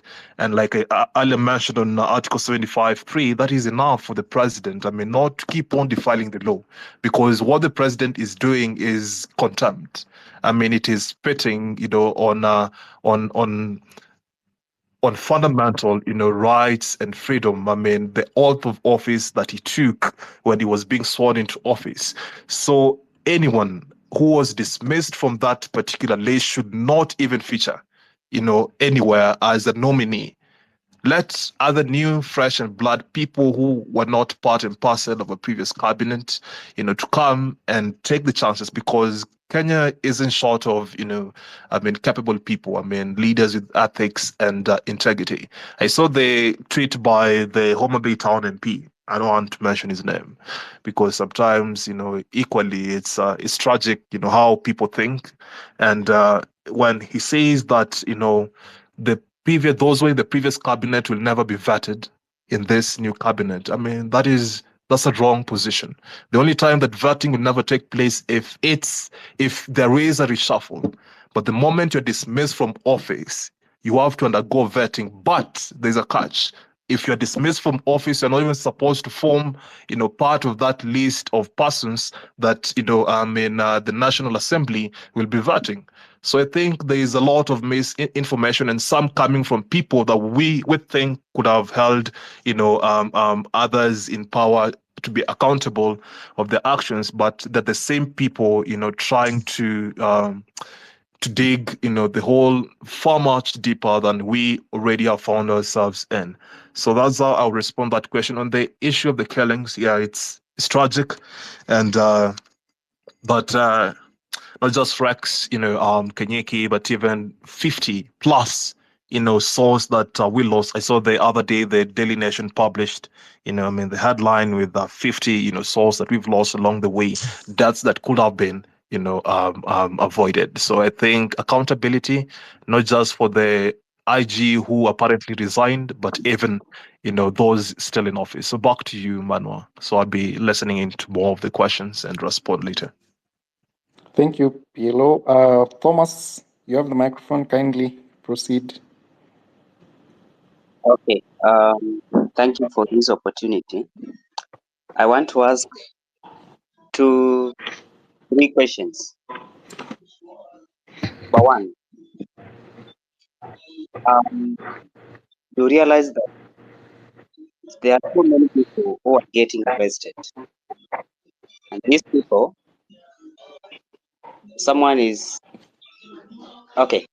these people are getting arrested. Some, they don't have access to lawyers.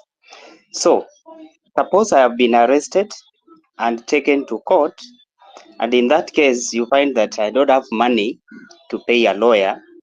2, I don't have access to any lawyer. So what am I supposed to do in that scenario where I've been arrested because of demonstration, I've been taken to court, I don't have money to pay for a lawyer. 2, I don't have any access to a lawyer. So what am I supposed to do to proceed? Because you realize most of the citizens who are getting arrested, they don't have that capacity to access to lawyers. What are they supposed to do? Then question number 2 is about the Law Society. You need to explain to us that is it fair that every moment we have a public participation, it is only happening in Nairobi. It is only happening to those people who have access to technology. You are being told to send your memoranda through email. So, is there a way we can expand the public participation even to the chief's level, whereby a person in Lamu, a person in Wajir can be able to proceed to the chief's office, give the memoranda, and then the government takes over from there? Because when we limit the public participation only to be happening in Nairobi, on the TV, we see in the TV people in the boardroom participating in the public participation, and the environments of the big cities. So what is the space of that citizen in Busia? What is the space of a citizen in Turkana and in all those marginalized areas? So is there a way we can expand the public participation to be taking place through the government avenues, that is through the chiefs, so that we can get close to the people? Then question number 3, the Law Society, please. I want to ask you to, on the issue of corruption, is there a way the Law Society can regulate its lawyers to the level that you limit your lawyers not to be taking cases of corruption of people who have been accused of corruption of like 1 million, 100 million plus, those big cases?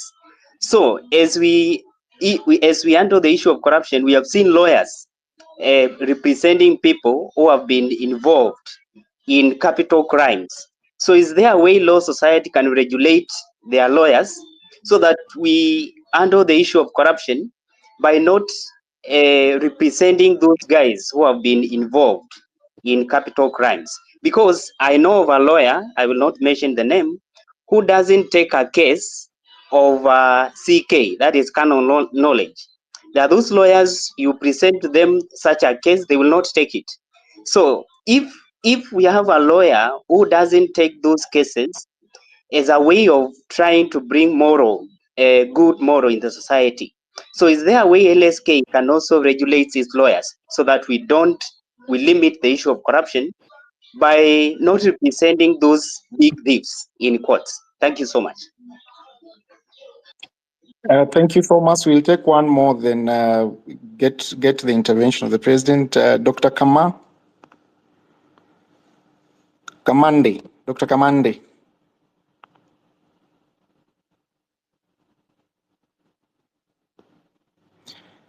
Dr. Kamande, are you there? Okay, Laibon. Mr. Laibon.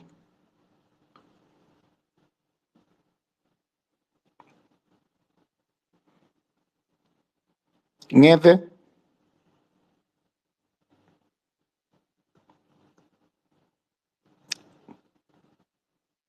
Ngeve, are you there? Big ticket. Kindly don't request the microphone if you do not have any contributions to make, so that we allow many contributors. Even as we wait for those other questions, I think some fundamental questions have been placed, especially on LSK by Thomas. I will start with your last question, and I'll allow the president to respond to some of the other questions.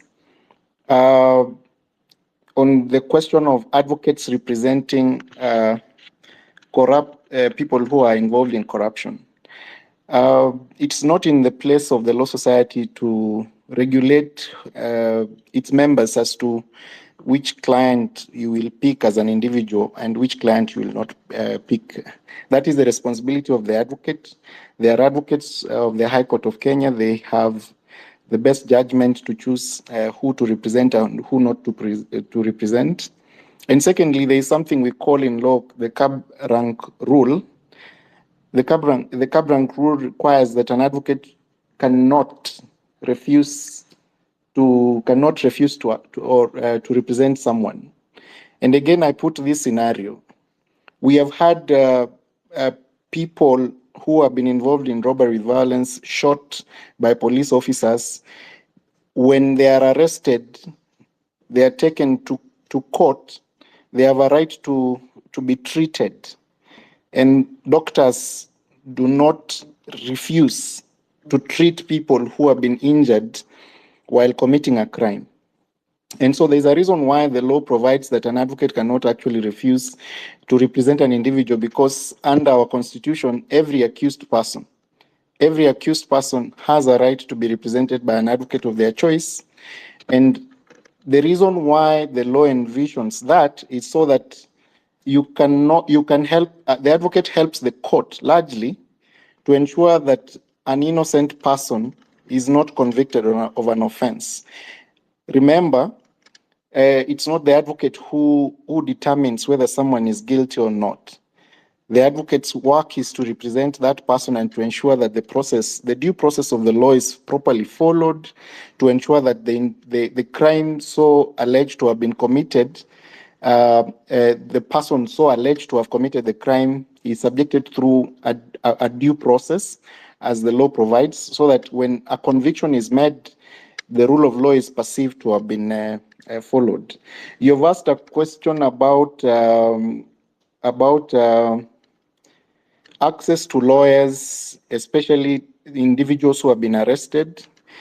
I think we have been very vocal as the Law Society on representation of individuals who have been arrested by the members, by police officers. And across the country, we have advocates representing accused persons, specifically individuals who have been exercising their right under Article 37 on assembly and picketing. And these advocates have been doing this work pro bono on behalf of the Law Society across the country. And so if you are arrested and you think you're produced in court, trust me, there will be representation from the Law Society on the question if you are arrested while demonstrating peacefully. If you committed other offenses like destruction of property, other offenses that were not specifically in line with Article 37, then the Law Society might not want to take up that matter, because any other crime beyond that, you have a right to look for your own advocate to be able to represent you. But if you are arrested in line, and of course we know there are trumped up charges, certain police officers purport to draw trumped up charges, and I want to thank the DPP somehow to an extent for refusing to charge or allow a charge that essentially is trumped up. And of course, we are keen to look at those charge sheets before we even pick up representation. And it's very important that you know that those are the people we offer representation to across the country. That pro bono service is available to the members of the public through the Law Society of Kenya. And I think the last question you asked was the public participation. I don't know whether, Madam President, you can pick that up, the question on public participation to be being devolved across the country. If you can hear me. I will, on public participation, that is something that we've talked about, something that we have this.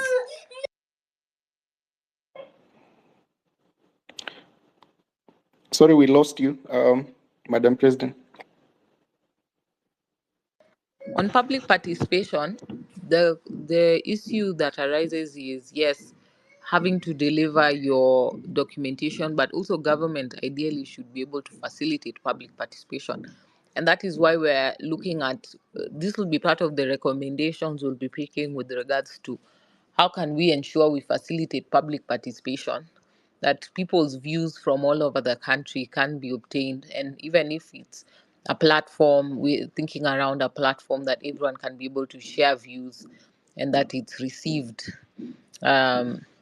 And it's a open and transparent platform that not necessarily to be controlled by government, but open to all members of the public, that you're able to share your views, and even different avenues that we can ensure that whatever memorandum you present, that they're able to reach the destination that ought to. And so that is something that we can think around, because when it comes to bill, government organizes public participation, but we've also seen the concerns over a period of time that where the public participation barazas are hosted are far away from people, so to effectively ensure that certain people are not able to participate. So that is something we'll be thinking around and seeing how to ensure we are able to enable public participation. Someone asked about vetting, and I say vetting must be done for the nominees, because such an analogy that they don't go for vetting afresh would mean that as long as you are ever a public, you are CS or a PS, then even when a new president comes, then you don't need to go to vetting. That's a very narrow-minded perception. Even these CSs ought to be vetted, and people share concerns even within the tenure that they have held those particular offices as to why they should be granted that other opportunity to continue to serve the people of Kenya.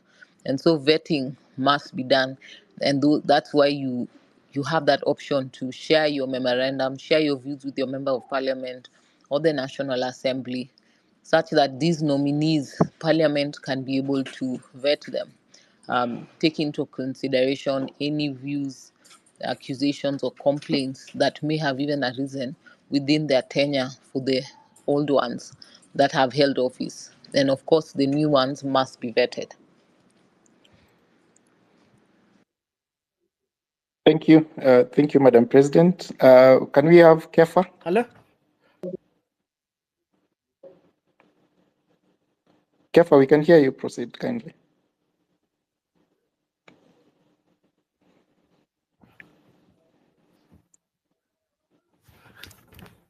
Hello? Yes, we can hear you. Oh, this is James, not Kefa. But I Okay, think I can James, just proceed. speak. I want to just raise two issues. First of all, thank you for this forum. I think we're also learning so much. But I have just something different a bit. First of all, we are having sometimes two or three parallel spaces speaking about the same thing, X spaces speaking about the same thing. So maybe I think to amplify our voices, I think if possible that we're able to have a combined space because we're talking about the same thing. Maybe just my proposal. The other issue is something of a very street thinking mentality. I know, yes, we are talking about continuing peaceful protest, but still the forces, the police make it appear like it's chaotic and all that. But I have observed one thing, that whenever we are in the streets, you find that when we have, like for example, our ladies at the forefront, it's like the police have a soft spot for them. You find that rarely are they aggressive when we have ladies on the front line, but whenever it's our young men, it becomes a bit more chaotic. So I was just thinking aloud and maybe thinking that also if you can be able to have a very forceful presence of our ladies at the forefront, maybe we can showcase that we are peaceful, and I'm sure the police is like they have a soft spot. I have noted that. Maybe just a streetwise thinking, so that at least we are able to have people like we feel that maybe the police are feeling like mercy for them. They're not clobbering them. We have not really seen so many young ladies being clobbered, and I think that some of the messages they are portraying outside there, it makes even the protest appear like it's for all of us, the youth. So just my opinion, maybe we can have some more ladies at the forefront. Thank you. Thank you. Thank you. We can have Aaron. Aaron. Thank you. Thank you, Mansa. I have two questions. Number one, I think majority of Kenyans support the Gen Z and the issues they have raised. And my concern is that even as we protest and so forth, we need to be sure that we need to follow the legal way as much as possible, so that we have only one country. We don't want to ban it. So my question to Madam President and others who are on the channel on this particular space: what kind of legal steps, practical legal steps can be taken to give effect to the issues that Gen Zs have raised and which majority of Kenyans agree with, step by step, all the way. What is there, what has been exhausted, what is to be done, and so forth. The second issue is that some time back, I think it's Justice Maraga ruled or commented, I can't remember what it was, that because the two-thirds gender rule hadn't been implemented by Parliament, that in effect Parliament stood dissolved. What is the position on that? Because that would be a very easy way of, instead of going through the lengthy process of recalling these fellows, have it dissolved, and then you know the Gen Zs who are majority can help you know, remodel this parliament by getting people who are likely to help us. I was happy to hear that I think it was PLO who advanced the position that those fellows who have been reappointed in this particular cabinet, really it is illegal. And I think majority of Kenyans would agree with that. But what the laws provide is quite another, and we are going to watch the space. And the Law Society should take the lead, and they have done very, very well. And congratulations to the Law Society led by Faith. What you are doing for this country is absolutely amazing. Thank you. Thank you. Thank you very much, Aaron. We can have Hosea.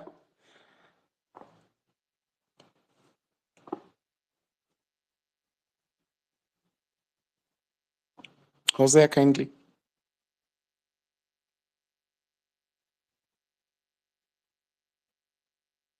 Richard.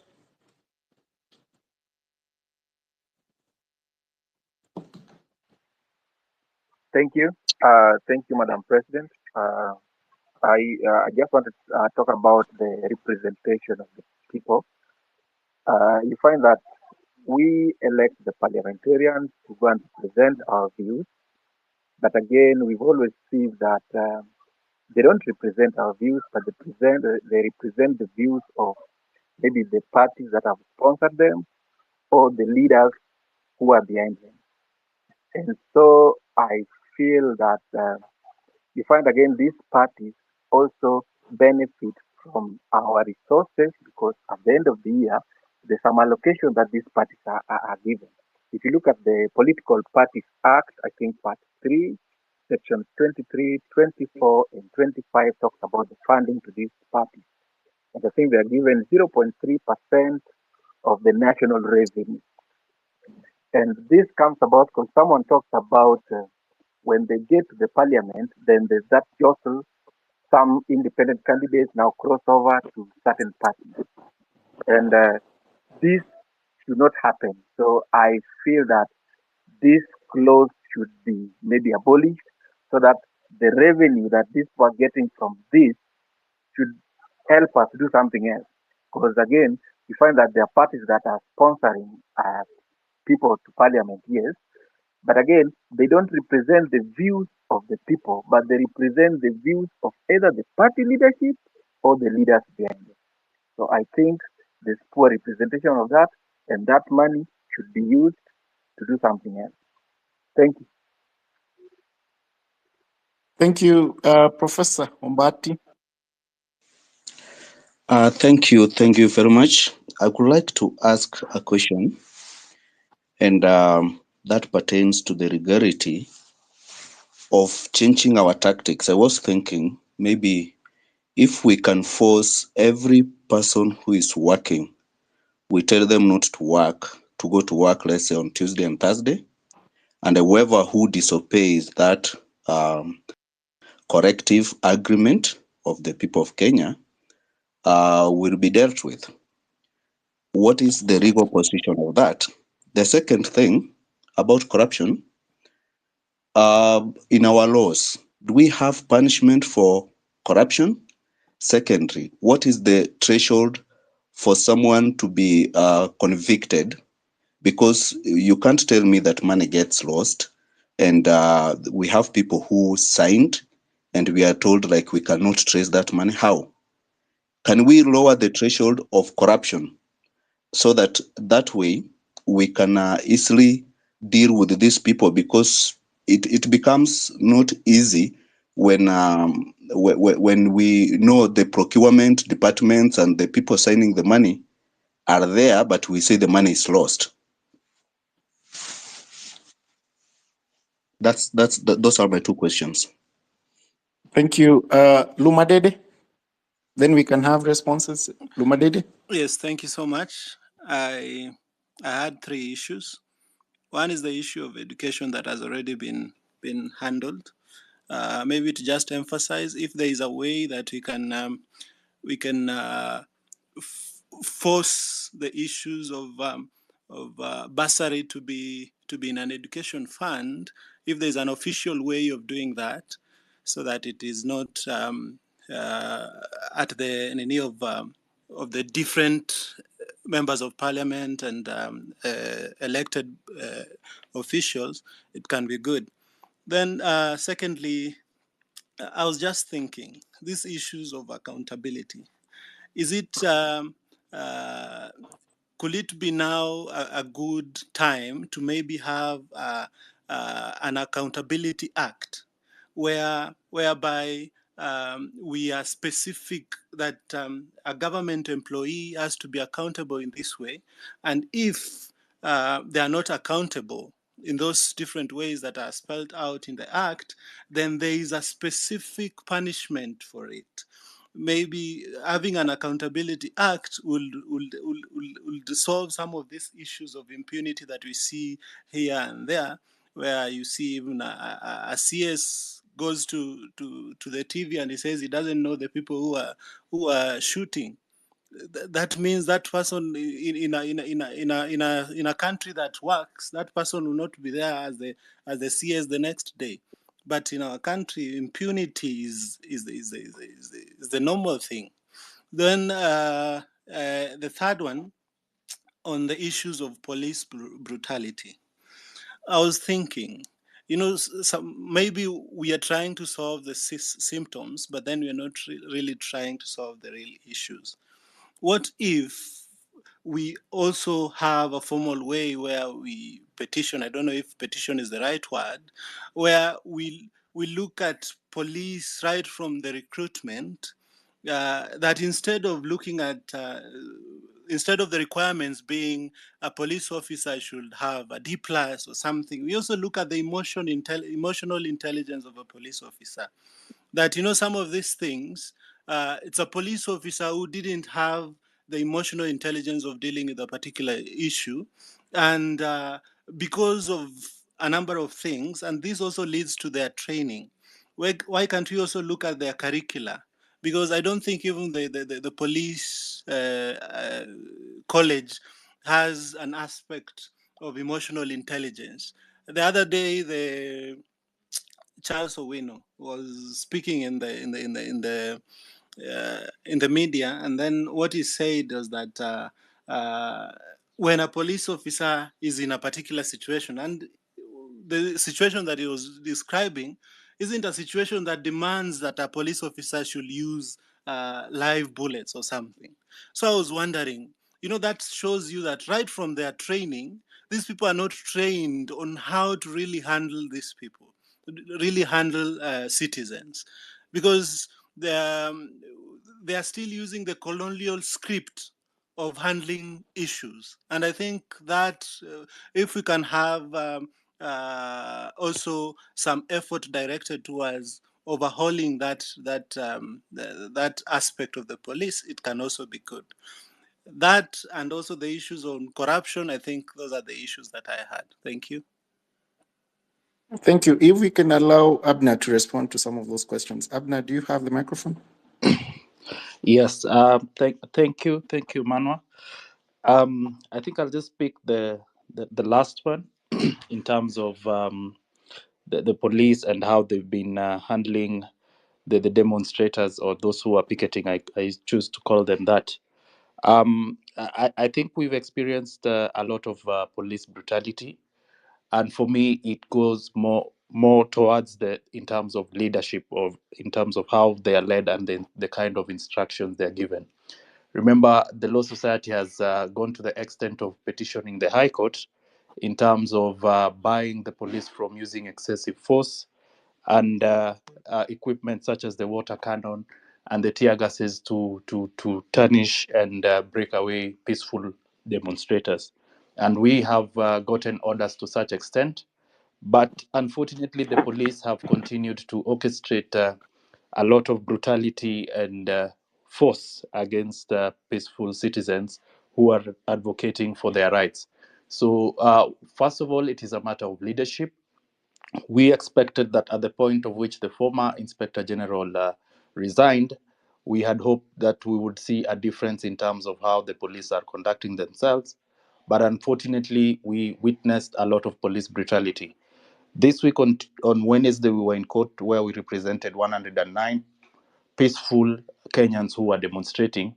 And unfortunately, we witnessed so many of them who were injured, who could not even walk. They had bruises. And these are some of the actions that we will be calling upon the Inspector General and the police service to take responsibility in terms of how they have handled the Kenyans.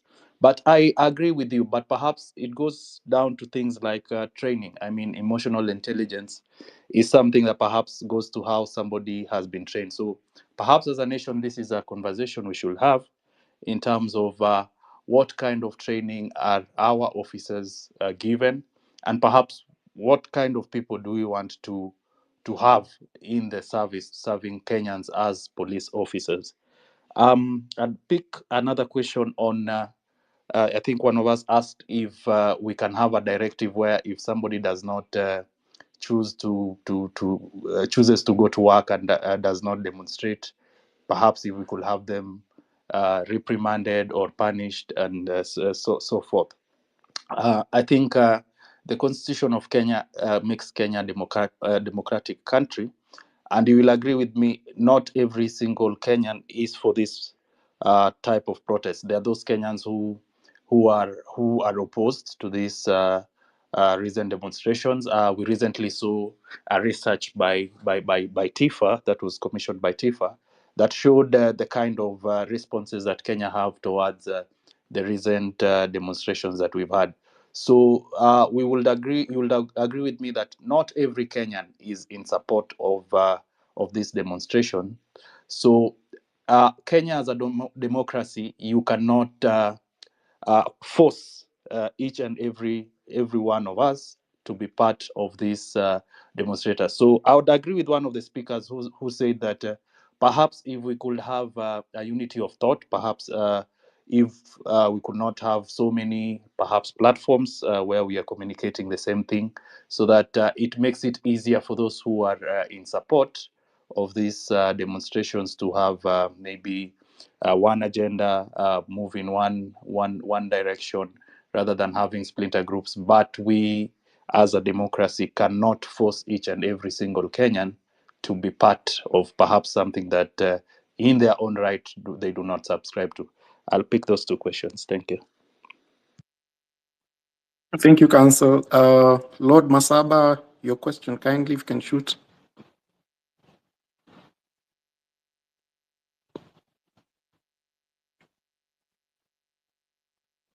Richard?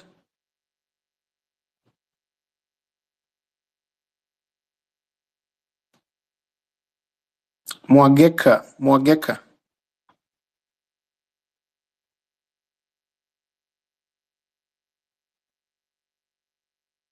Rian?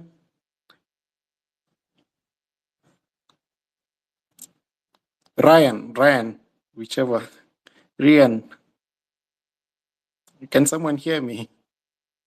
We can hear you.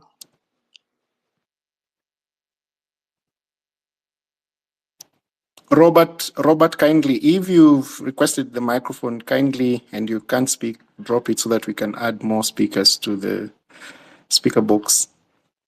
Robert?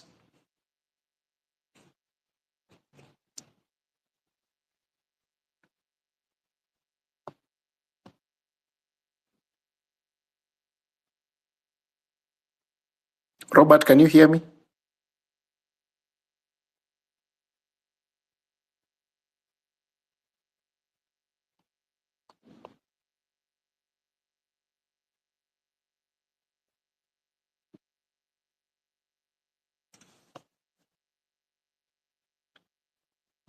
Masaba, you still have the microphone, kindly.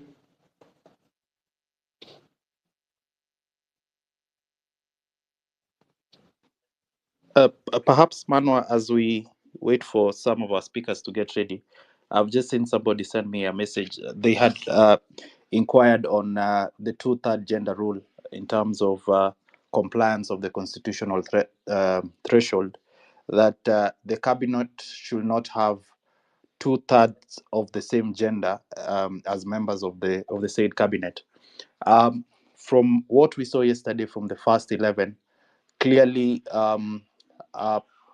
unless we are jumping the gun, there could be possibility that that particular rule will not be complied with. Previously, we've seen the previous cabinets that we've had since the inauguration of promulgation, of the new constitution 2010, that no previous cabinet has met the constitutional threshold of the two-third gender rule. So perhaps we could be a bit patient and see how the next half of the cabinet will be constituted, and perhaps that could form part of the grounds in which members of the public could petition or submit the memorandum as to the unsuitability of the cabinet. The two-third gender rule is a constitutional threshold, and I think the government, the president, being the head of the executive, has direct control, power, and authority to make sure that that particular provision of law is complied with. Unlike the legislature, which the people directly elect, and perhaps no one has really control as to the constitution or the compliance with the two-third gender rule. In terms, when it comes to the executive, I believe that the president has the power to make sure that that particular provision of law is complied with. So perhaps if we could wait and see the second half or the second 11 of this particular cabinet, then we would be able to also submit our memorandum as to the unsuitability of the cabinet in terms of compliance with the two-third gender rule. Thank you. Manuel, Thank you, just to add on counsel. to that. Yes, proceed kindly, PLO. Thank you. Just to add on to the two-thirds gender rule. Well, Parliament cannot just be dissolved on, not just for, eroding the, sanctity of Parliament, but it can't be devolved for failure, to even enact any particular legislation within the specified time period. And any person, including you, patriots, who are on this particular call, can petition the High Court on this particular matter. And then the High Court now, in determining this petition,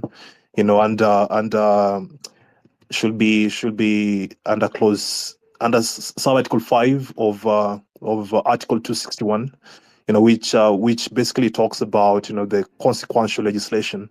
So once you do this, then the High Court, in determining that petition, can make a declaratory order on that matter, and then I'll transmit that order directing Parliament and the AG to take steps to ensure that the required legislation, which is enacted within that period specified, should be reported, to the Chief Justice in terms of progress that was made.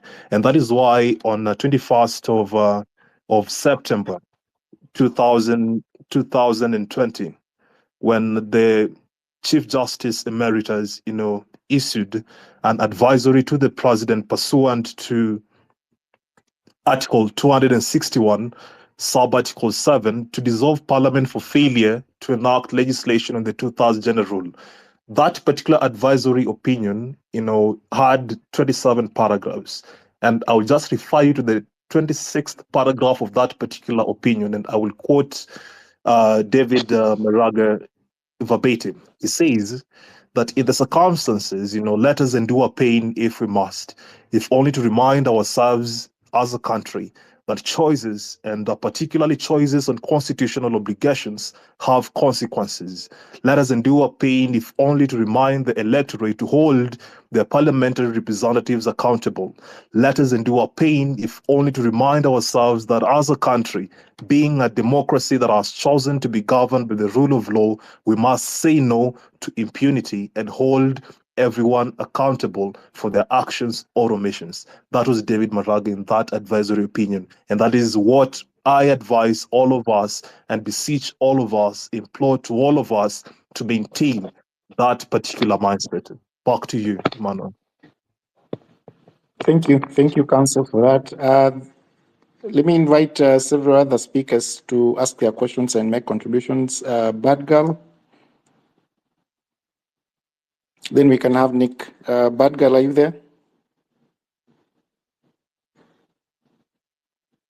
Nick, kindly proceed. Thank you. First, let me take this opportunity to sincerely thank the Law Society of Kenya for the work they have done to Kenyans over the past 1 month. For the most part, I think it's the Law Society of Kenya that remains as the beacon of hope for those of us that are protesting for a fair Kenya. We go to the street knowing that someone will cover my back should things go bad, and that is the Law Society of Kenya. So hats off to our able Madam President, and we thank you and your team. I'd like to ask, make a bit of commentary, but also ask a few questions that pertains to the way the country is being governed at the moment. We rely on the members of parliament, and particularly the role of the opposition in parliament, to be able to provide checks and balances to the executive in terms of legislation, accountability, and also representation of the people. And I do understand that our members of parliament are required to be able to listen to the people, take the interest of the people, and be able to amplify that and project that in form of laws and regulations in parliament. Now, we are very certain that the opposition is led by the Azimio is going to join government. It's an open secret. It's going to happen. And at the point that that happens and Azimio and Kenya Kwanza becomes one, Azimio is going to certainly support, or ODM or whatever they call themselves, are going to support the position of the government, are going to support the government agenda, are going to support legislation for the government, regardless of the intention and the purposes of those laws that will come through our parliament. They are no longer going to fight for the people. Now, that being the case, therefore, if the role of the opposition is no longer going to stand in parliament as required by law, what is going to be the recourse for the population to be able to take the responsibility of having just and fair society that is supposed to be guided and supported by a political system? Because now we are no longer going to have members of parliament that are pro-government and members of parliament that are checking that government. What is going to be the recourse for the population to deal with that situation? Because it is coming, and we need to start thinking about it.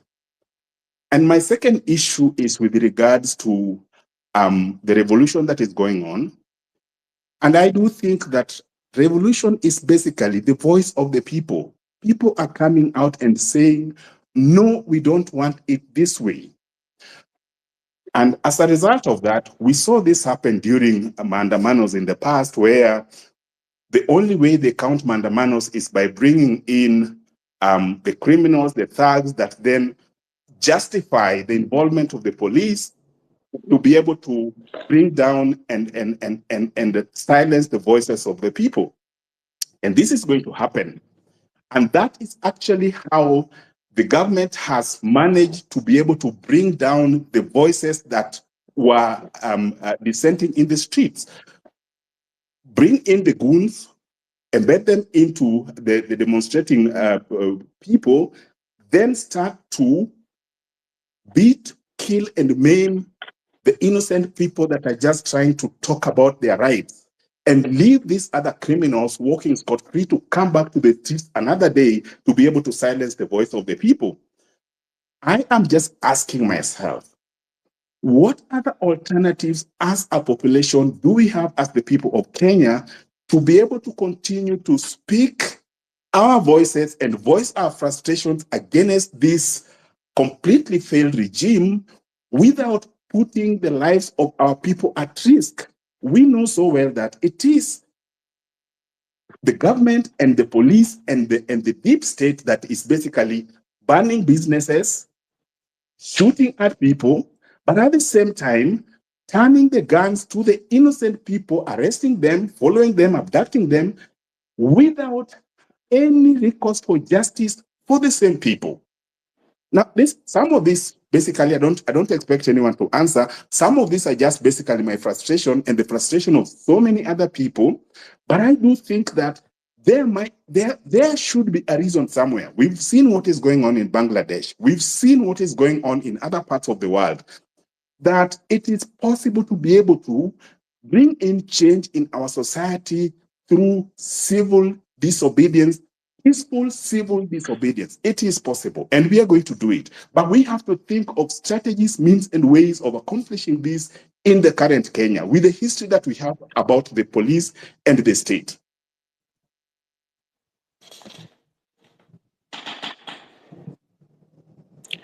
Thank you, Nick. I hope you're done. Yes, I'm done. Thank you. Thank you. Mr. Brian? Thank you so much, Manua. First of all, I want to start with an opening statement that lawyers are the defenders of rule of law, and they are also the abaters of injustice in our country. Why? A good case study is the ODPP Renson Omulele. This guy is cleaning people, withdrawing cases every day without even reasoning the impact of withdrawing those millions of cases. Another thing, I want us to look at it in this way.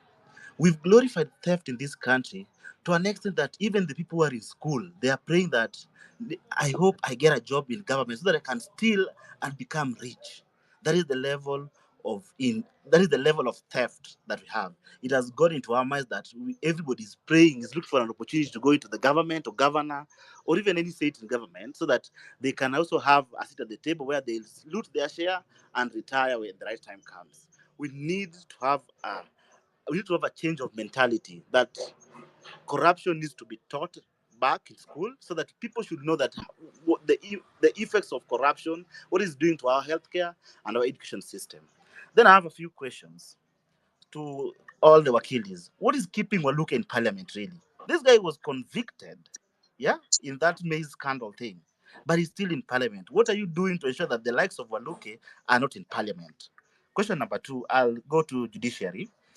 What is LSK doing to fast track corruption cases such as the Golden Bag, the Chicken Gate, the FKF, the NYS cases? Because you'll find that there are so many corruption cases in court, and there are lawyers there are judges and magistrates who keep on pushing the dates ahead each and every time. So there is no justice, because justice delayed is justice denied. Then again, what is LSK doing to hold the rogue ODPP from washing and cleaning these corrupt politicians and sanitizing their theft by withdrawing cases?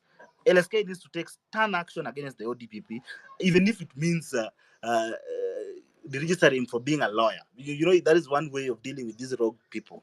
Then what action is LSK taking against the magistrate and judges who stole cases? Then, how can we push for lifestyle audit of judges and magistrates and the judicial staff? Because you'll find that in some countries, private practice is something that many people love and enjoy. But in Kenya, so many lawyers are running to become lawyers and to become judges and magistrates. Why? A magistrate within 3 or 4 years will be a billionaire by the time he or she is retiring. Yet the salary is a few thousands, hundreds of thousands. But the bribes there are so much. What is LSK doing to ensure we have regular lifestyle audit on all the judicial staff? Then lastly, I'm still going to go to the Omulele guy. What course of action can the LSK institute cases, especially these corrupt cases, that the Omulele is withdrawing, can the LSK initiate criminal proceedings against Omulele so that he can be held accountable to all the cases he's withdrawing? Thank you, guys, and have a good day. Thank you, Brian. I think I need to remind you all that as the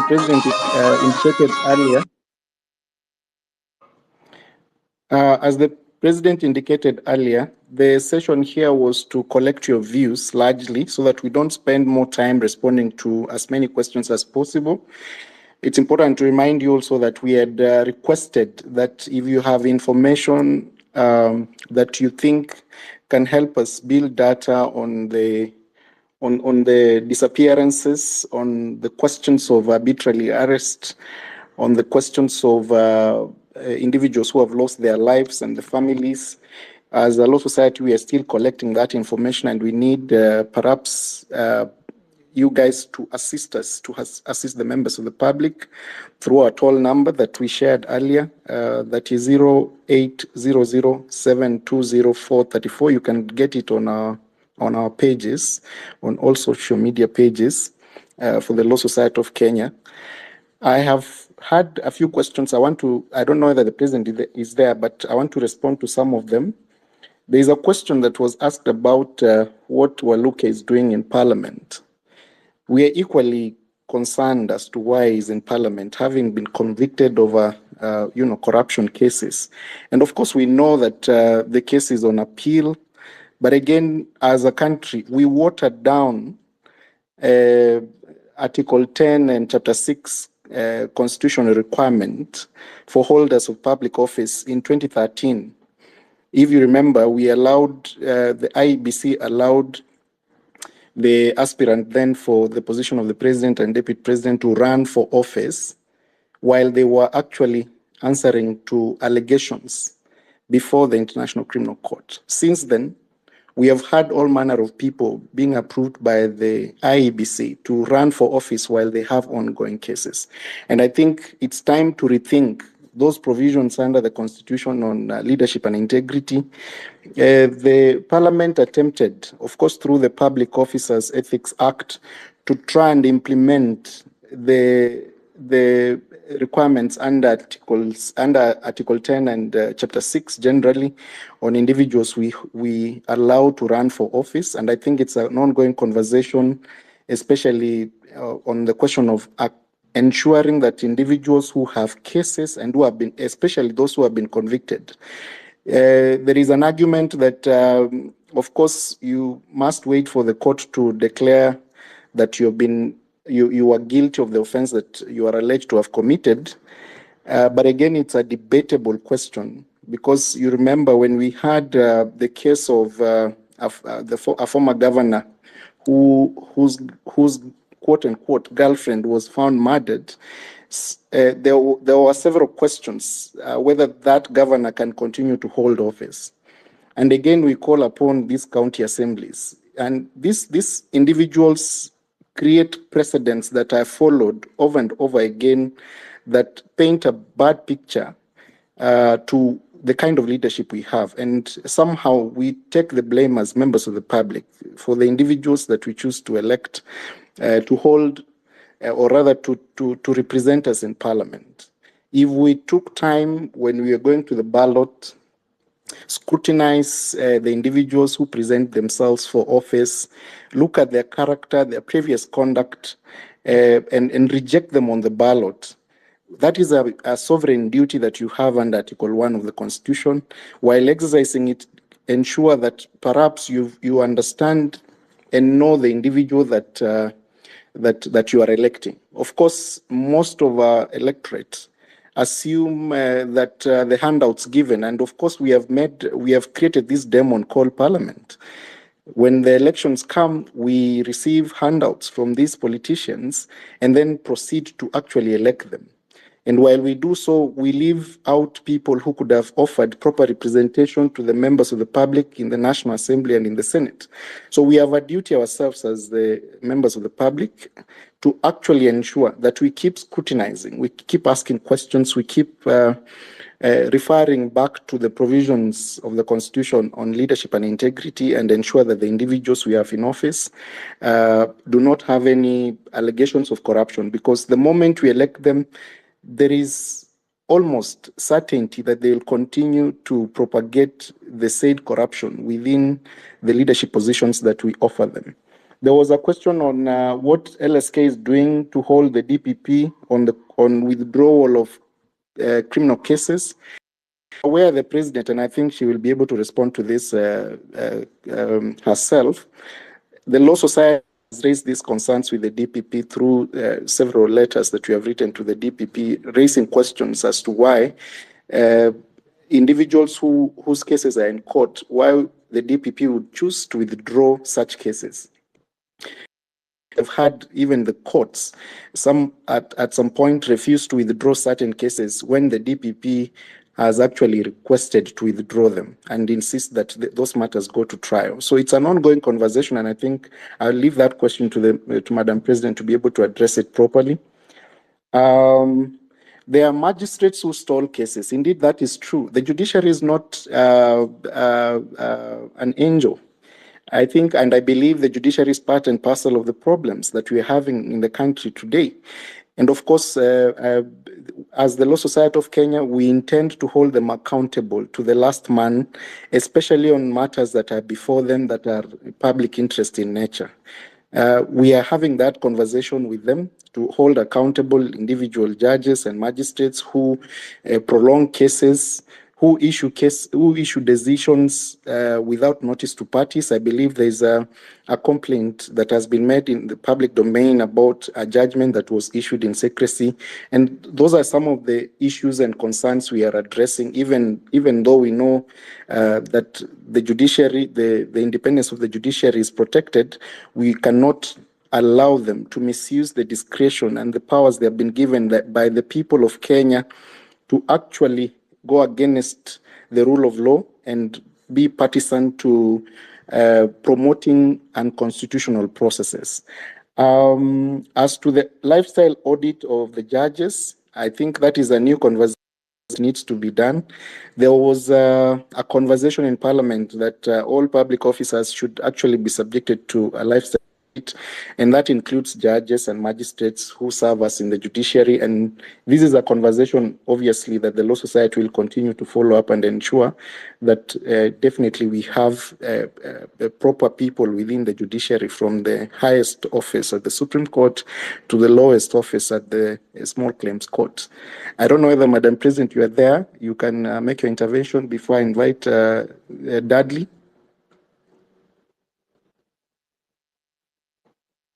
With regards to withdrawal of cases, that's a concern that we had, and we have continually raised. Sometimes the DPP citing inadequate evidence, but that is a concern that we have raised, and we said the moment they should make a decision whether to charge or not, so that we do not have a scenario of cases being withdrawn. But we raised with regards to the proposed withdrawal by the EACC, the withdrawal of the case for the former governor of Migori, and we saw that one now taking off again. And we'll continue to raise concern the moment we hear any cases that are being withdrawn. And we will also now hold the DPP accountable as well, because once they make the to be a fair arbiter, because it's also prejudicial for you to be taken through the criminal justice system. You're charged, you put on your defense to respond to charges, you hire lawyers, and you go through all the psychological as well trauma to be taken through the rigors of the criminal justice system, only for one day the matter to be withdrawn, that there was insufficient evidence. It's also an indictment to that office if there are more cases that continue to be withdrawn. And we also raised concern with politician cases being withdrawn. We hope we will not be seeing the same, and we'll be more vigilant, as well as the DPP taking equally proactive role, not just condemning the destruction of private property, but to also condemn and take action with regards to officers that have abused the Bill of Rights. So that is something we'll follow up with. Thank you, Madam President. Dudley? Thank you, Madam President, for the opportunity. I wish to send my sympathies to those who've been affected adversely by these. And Madam President, there's a particular issue of those who are still missing. Joseph Mwangi Kairu, the mother looked for him for nearly a month. And no mother has cried the way Kairu's mother cried. Then it turns out that Kairu has all along been held at Muthaiga and other police stations. I think that there are questions that the OCS for Muthaiga needs to answer. And Madam President, perhaps we also need to conduct a sweep as LSK of the police stations in Nairobi and around Nairobi to see how many Kenyans are still being held incommunicado in those police stations. I've seen on the timeline today that there's someone who is at industrial area and has been there for quite some while. What happens is that it's possible for some of these citizens to have slipped through the gaps when LSK was bailing out people from the police stations. Those who were maybe arrested later in the evening or held without being booked on the occurrence books. We could conduct a sweep, a legal aid clinic, specialized legal aid clinic for them to try and find out who is still missing and is being unlawfully detained. And to the police officers who've done this, we have about 47 regional commanders or county commanders and just about 100 OCSs. LSK has up to 24,000 members. We need to begin filing the petitions at IPOA in court for individual responsibility. The case against Koome should have gone in by now so that he faces the consequences of his actions. We need to fight back legally so that these police officers realize that they are also officers of the law, they are agents of the Constitution, and they have no license to be anarchists while accusing peaceful and unarmed citizens of anarchy. Let's move in that direction, the direction of resisting tyranny, of resisting oppression, of resisting state-sponsored terrorism using the legal tools that we have. The other thing that I wish to speak about is this issue of endgame. What is the endgame? The supporters of the status quo ask. The endgame is greater accountability, greater responsiveness. We want responsible and prudent use of our taxes. We do not want corruption cases being withdrawn from the courts. We do not want budgeted corruption. We do not want citizens who are stretching under an oppressive tax regime to lose their money being spent, in useless things. I've seen now State House is asking back for the 1.5 billion budget. I mean, those are things we do not want to see. People did not die for the status quo to continue. So let us sustain the movement. Let us press from every corner, demand accountability from your public servants. That's what they are. They are public servants. Let's press from every corner. It doesn't have to end in the deposition of the president because he's shown that he wouldn't go anywhere. But accountability is something that we have and we must get. And for that reason, this idea of recycling, the same people who've been there. Professor, my teacher, Kithure Kindiki, has our blood on his hands. How can he still be the CS for Interior? It's a joke, it's a mockery of those who've died. It's a mockery of the Kenyan people. It shows that the president and the people around him are tone deaf. They're not willing to listen. And we must press for accountability. Thank you so much, Madam President. Thank you, Dudley, for those contributions. We can take more interventions. Joan, you have the microphone. Kindly, if you can proceed. Thank you so much, team. Thank you, Madam President, for this opportunity. Mine is a quick one, a question and a comment. The question first. I was in a meeting the other day and I heard someone mention about Article 1 and 2 that has been used over time to exploit and embezzle funds. This is an article that gives the CS Treasury a mandate or a right to approve funds that have been requested for. And these are funds that never saw them, that were never budgeted for and never made it to the budget draft. For example, the last Madaraka Day, he approved 1 billion shillings for the same. So my question is this a place where this can be challenged? Yes, it is in the constitution, but what protection do we have? Because now it looks like this is the place where they are all going for to loot. On the what has just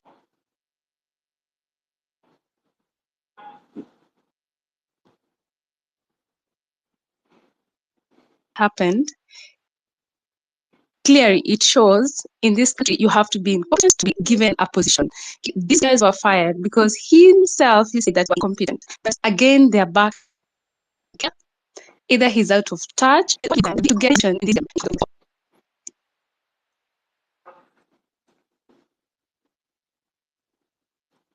Thank you, Joan. Dr. Kasim. Okay, thank you, Lsk, for this opportunity. I have some 4 questions. First one is about Article 257, which talks about the amendment of the Constitution. Now, my question is, it talks of that for the Constitution to be amended, we should collect 1 million signatures from registered voters. Does that article limit? Now, like most of the people who have been in these demonstrations, maybe somebody has not registered as a voter. As if that if I'm not a registered voter and I'm Kenyan citizen with a national ID, I cannot participate in amending the Constitution. The second one, about these other independent organizations, like we have teachers, we have doctors, like in the code of conduct for teachers, they normally say that teachers should not participate in political activities. When you go to the Bill of Rights, everybody has a right to participate in the political activities of a country. So does a code of conduct of a certain association supersede the Constitution? Then I may seek some interpretation of Article 152, which says cabinet secretaries should not be members of parliament. What was in the mind of the drafters? Should we be happy people who are members of parliament, then they resign to take up cabinet slots? Or what was exactly the intent of the Constitution? Then now the last one, about the impartiality of our speaker. If the Speaker of the National Assembly appears to be taking sides with the government, what does the larger population have? Like we have seen clearly the current Speaker of the National Assembly's side portray outright favor to the government side. What do we have as the citizens? How can we address that? Then lastly, if we were to propose for an amendment of the Constitution, like we have been talking of limiting the number of elected posts, what if these people collect 1 million signatures and the amendment is rejected by the county assemblies and maybe the National Assembly because it's touchy on them? Is there another avenue we can have to change the Constitution? Yeah, thank you. Thank you very much, Dr. Kasim. We can have one more before, Madam President, considering that those are 4 questions, 5 questions, if you're available, you can respond to some. Then I can have Abner. Yes, you can hear me. Yes, yes. Yes. There's a number of questions I've noted down. There was a question on I think one of the previous speakers in terms of the role of the opposition, where he complained of perhaps quote unquote the opposition being compromised. Now, perhaps if I could take him back to when the president was signing the IEBC bill into law. Remember, there was a bipartisan team in parliament that worked on what they termed the NADCO report that was approved by parliament and submitted to the president for recommendation. And there are a number of recommendations that the NADCO had recommended to the president for implementation. It is a very bulky report. Perhaps if you could take some time and go through it. But that's a more political than legal question, but maybe just to delve into it slightly. I think in terms of Kenyans as the role, I think we do not need to have an active opposition in terms of trying to push for agenda, and that's why I think we've in the recent past seen Kenyans go to the street to advocate for their rights and all that. When I was a bit younger, I remember what we previously had was a very active opposition that was in law, where we could find that once you'd lose an election, you'd form the opposition, and you could see something like a shadow cabinet. I remember the former president Uhuru Kenyatta. At that time, they could even have a shadow cabinet just to have checks and balances in government. So that forms part of the NADCO report, where they have recommended that the official opposition be provided for in terms of the law. Whether it would be effective or not, that is a question for another day. The other question was on the issue of Chapter 6, which, Manwa, you delved into it in terms of the balance between presumption of innocence and Chapter 6. And I think for me, I'm of the school of thought that while the presumption of innocence is paramount and everyone is entitled to that until a case is determined, but when it comes to Chapter 6, I think when it comes to holding of public offices, I think once a public officer or a state officer then has a charge in court, then for the purpose of the sanctity of Chapter 6, that is good governance and all that, I think one should step aside until the case is cleared. We are not saying that you're guilty. We are not saying that the charges are confirmed, but until the case is heard and determined, and you have defended yourself successfully, then you should step aside and let others perhaps govern. But that also has been having a challenge, because we have also seen in previous regimes where people who are not quote unquote politically correct then having had trumped up charges before them, because perhaps they've taken a position that is contrary to what the government feels. So it's more of it's a discussion or a debate that we can continue having. Ochel Dudley talked of something to do with the police stations. It is indeed very sad state of affairs. I recently saw, I can't remember the name of a young man who was held at Mudaiga police station for 30 days, up to 30 days. I mean, to me, that for lack of a better word, is torture. And remember, one of the non-derogable rights that includes right to life is also right from not being subjected to torture. So, I mean, that amounts to torture. And for me, I think independent offices such as the IPOA has failed the state and the citizens in terms of their oversight mandate. And they have turned out to be this dog that barks but cannot bite. I recently had a conversation with a friend, and he had a suggestion such as, having CCTV cameras in our police stations. I mean, what is it that happens behind those closed grills and cells, what is it that happens so that a police station can hold a citizen up to 30 days? I mean, that is inhumane. So those are such kind of conversation that we should be having, because Mano, you can attest, sometimes you are sure that a citizen has been arrested, is at a particular police station, but the police officer or the OCS denies that this person is not in this particular police station. So perhaps for accountability purposes, we can front for such kind of reforms, so that we have, I mean, a police cell is just a holding area. There's no secret there. So that for purposes of openness and integrity, then we can call or demand for footage and see whether this person is being detained in that station or not. Maybe perhaps to the last speaker, I only managed to get the last part in terms of what happens if we are trying to amend the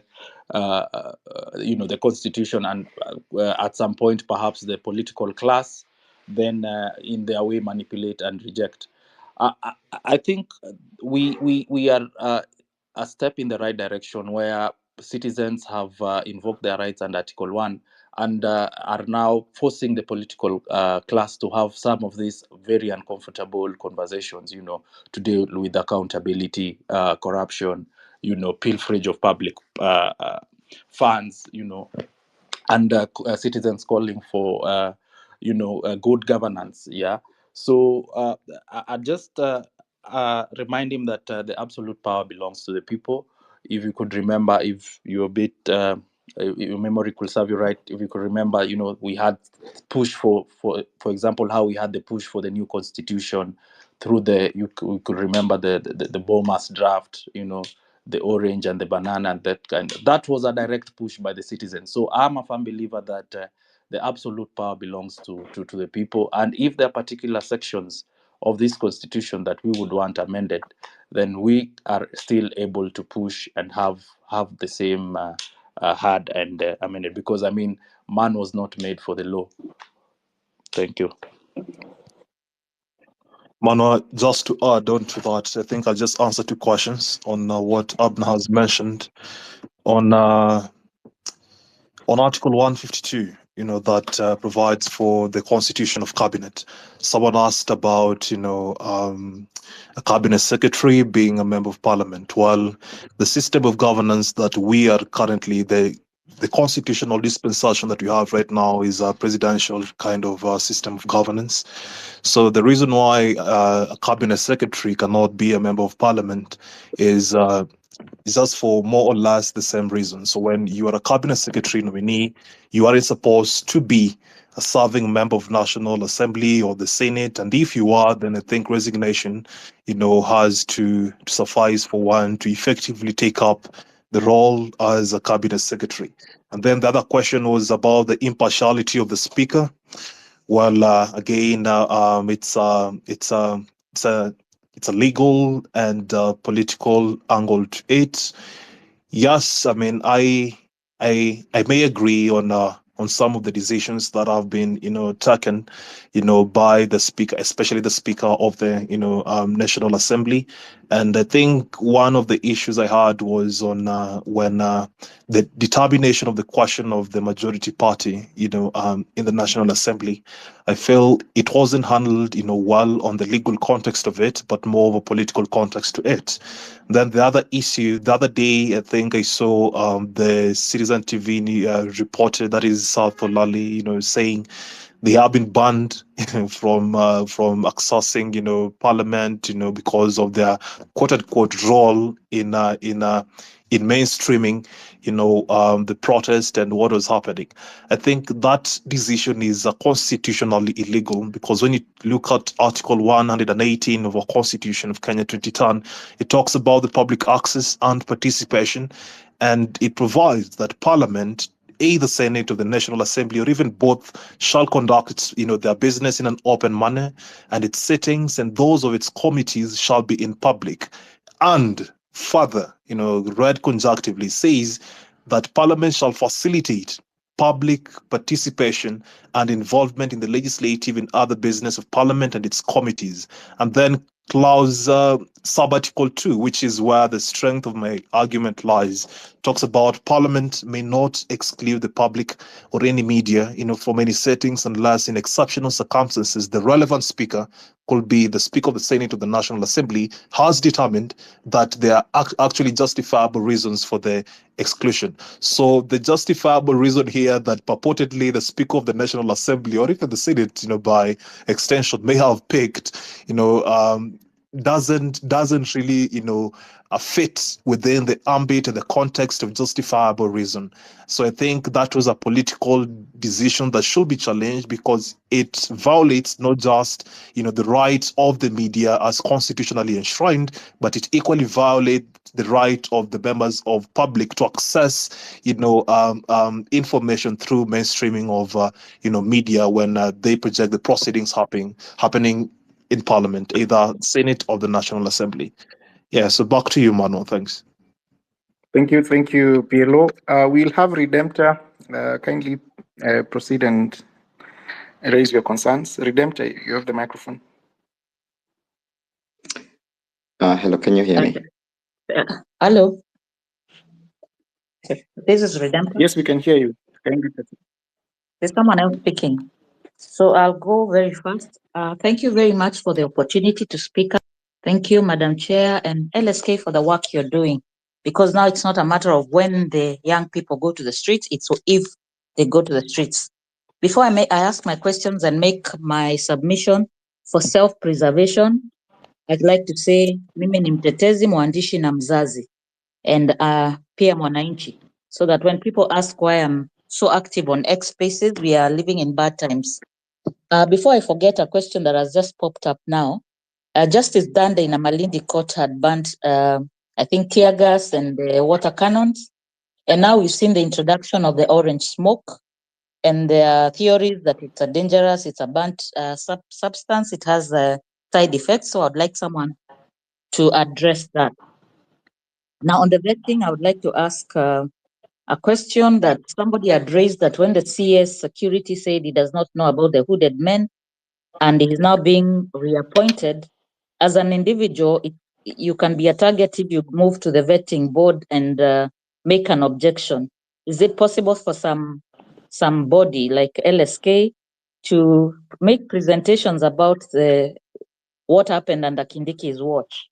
Because if I say it as Redemptor, I could get in trouble.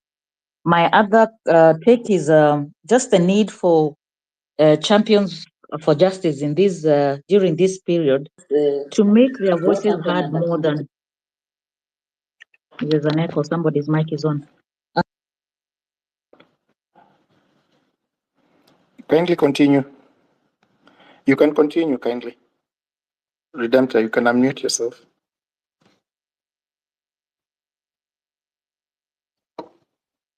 Redemptor, Yes, you sorry. can unmute yourself. Sorry, I've been muted.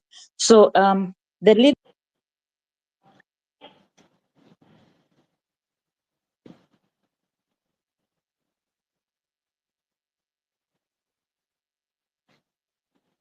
Redemptor, kindly unmute yourself.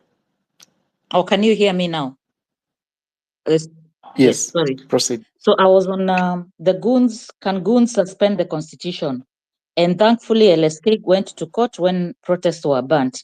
So I think how to address this matter is when state officers and people who are apologists of the system go to talk shows in the media, they always talk about the right to property being protected. And I think we need to amplify the human right, that the right to protests, the right not to get killed while doing it. And the other one that I would appeal to anybody who's having this conversation is, I was corrected by a senior counsel when I made a presentation here last and I talked about extrajudicial killings in terms of the protests, and they told me it is summary executions. So I think that needs to be amplified. Now the other one is just two last one, very quick ones. If we fail on the legal end, what can we do on the social end? Is it illegal to post billboards near Parliament or near the police station saying these people are killed exercising their constitutional rights? And the last one is the failure of states to help in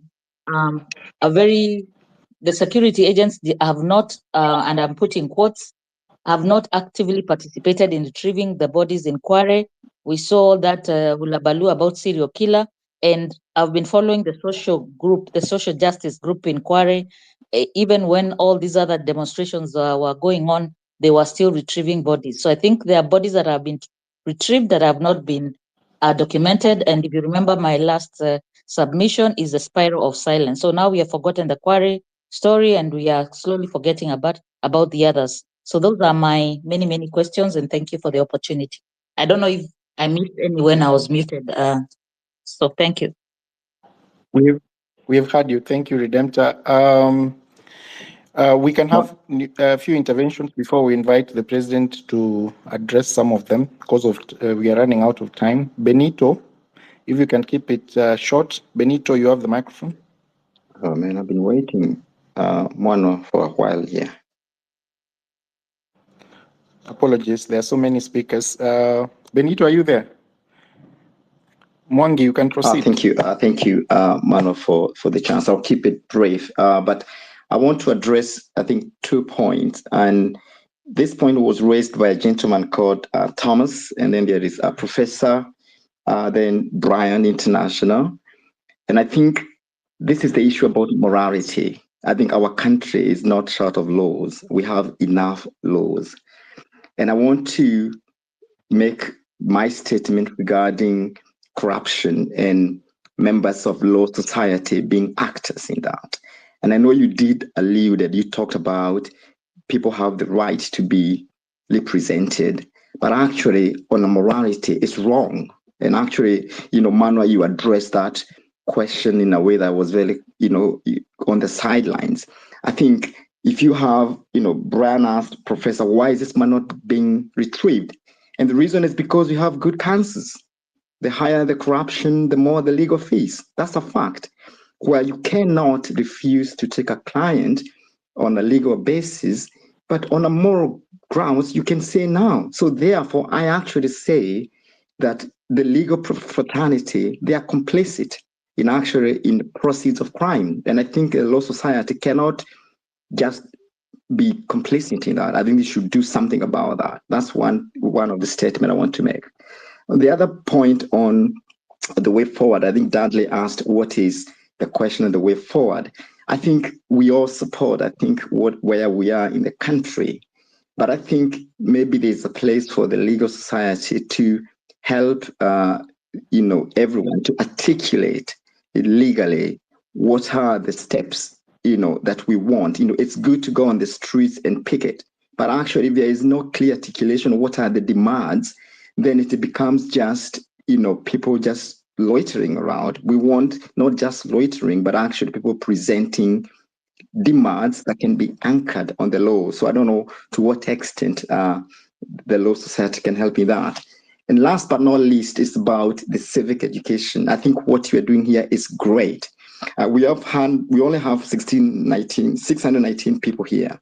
I think the main problem we have back in the country is actually ujinga. It's lack of education. And this is actually why we are here, because we don't educate our people. Back in the village, they are not having this conversation. They don't even know they are right. You can say that the power belongs to the people, but they don't have any power if they don't understand what are their rights.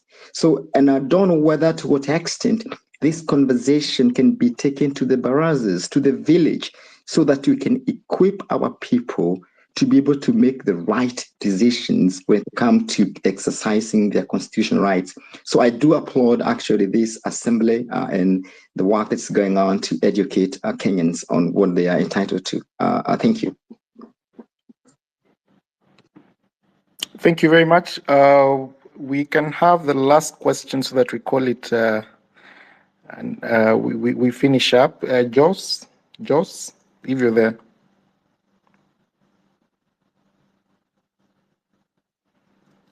In the meantime, Abner, if you can be able to respond to those questions even as we do the final remarks. Yes, thank you. Maybe just concern from Redemptor, I think was about Thank you so much for the opportunity. I would like to ask two questions. Number one, quickly, is does the law allow the state to charge issuance of identification cards? If no, is there a way we can challenge it? If yes, what happens when an ID expires? Does one lose citizenship? Again, on that, how can we handle situations where the government services are delayed intentionally with the aim of extortion? For example, a passport or a good conduct is delayed with an excuse that the printers are being repaired or faulty. But if you are willing to part ways with a few thousand notes, it can be processed within a few days. Question number two. This is directly to you, LSK. Has any one of you ever encountered police brutality? How did you deal with it? Can LSK, with their wealth of knowledge of law, task IPOA of accountability?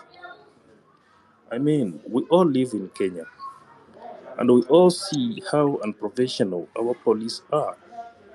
Must one have to file a complaint to IPOA for action to be taken when they are aware of the happenings during demonstrations? Thank you so much, and that's all I have. Thank you. I think Anonymous, if you can,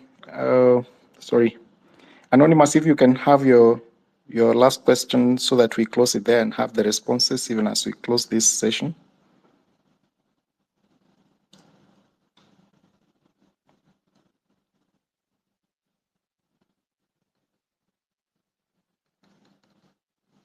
Okay.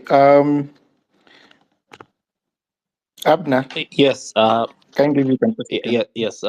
Thank you very much. I was responding to Redemptor's question, where she had picked up from where we had already discussed in terms of the judgment that was delivered in Malindi by Justice Thandi in terms of the police being barred from using, the canisters and all those kind of live bullets in terms of containing the peaceful demonstrators. But we have time and again now see them come up with new kind of styles and ways to try and make it not very clear as to whether they were barred from, for example, using that orange book, which I was informed that does have some effect in terms of itchiness, and you can never know what are the far-reaching consequences.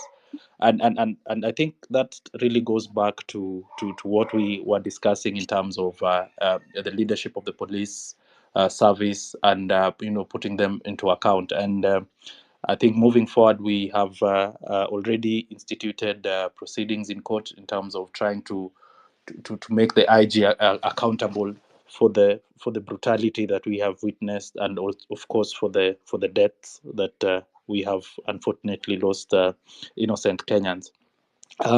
Maybe to the question of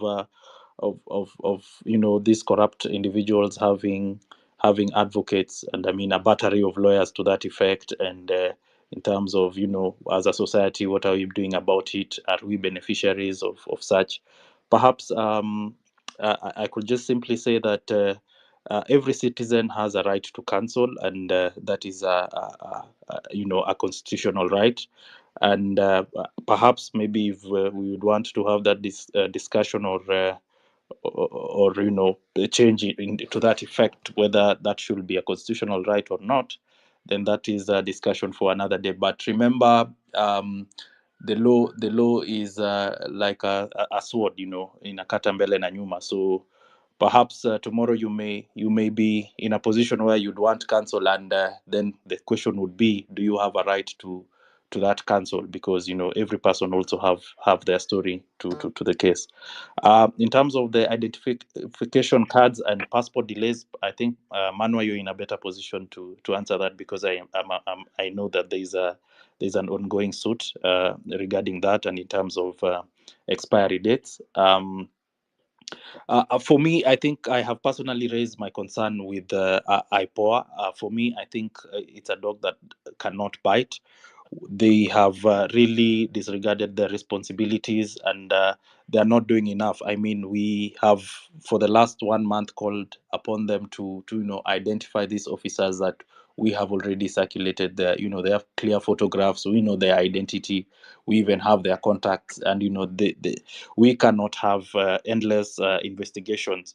I think as a society, perhaps just to if we can remember, when we lost one of our members due to police overact, that is the late Willie Kimani. IPOA really came in hand, and were able to quickly investigate, and have these particular officers presented before court, and now justice was duly served, where they are serving their terms in prison. But presently, with the new body, the new officers who are now in charge of IPOA, we are really seeing a lot of lethargy and reluctancy in terms of how they are moving, and perhaps as citizens we can put or pile more pressure for them to act. Otherwise, if they cannot act, then why should we have them? So I think for me, my closing remarks would be maybe to just first thank all of you for joining this session and raising your concerns. We also on our end, you have tasked us with some of the things which I think we'll also pick up. Maybe also moving forward, I know this is not the end to the push for accountability, reforms, and better governance. Just to urge all of us to, whenever maybe we are called upon to have the peaceful demonstrations, just make sure that we act in accordance with the law, that is trying to be peaceful and not cause damage to property and loot and all that, so that it cannot be an excuse or a way to try and end the call for accountability. As a society, we have been relentless, and we shall continue to assist where we can, and support and offer legal services when required. Thank you. Thank you very much, Counsel, for those contributions and your wind-up statements. I think we have basically answered the majority of the questions that were raised since morning when we started this process. The question on ID cards and the expiry question is a question that is a subject of court proceedings instituted by the Law Society. We are of the opinion as a society that citizenship can never expire. We are Kenyans. If you're born here and you got an ID card, the government cannot purport to have that identity expire. And of course, we will be waiting for the court to make a determination on that question. It's a matter that we are following closely. And once the court determines that question, of course, the members of the public will be cautioned from that extra expense of or requiring members of the public to renew their ID cards after every 10 years.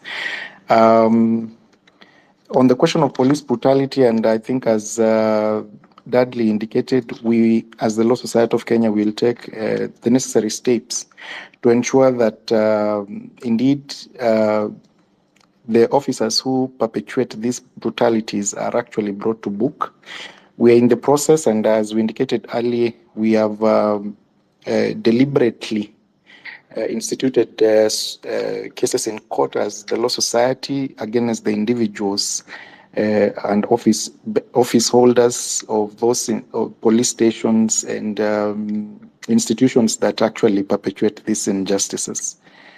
I would wish that we end it there, and I wish to thank you on behalf of the President of the Law Society of Kenya for participating in this citizen assembly. We intend to have another one on Monday. We call upon you to continue submitting your requests, your information to the toll number that we supplied on our pages, the Law Society of Kenya page. If you feel you have information that can assist us protect people's rights in form of people being held or incarcerated beyond the 24 hours, people who have been abducted, we'll continue to do the habeas corpus applications and request that these institutions take personal responsibility for those violations.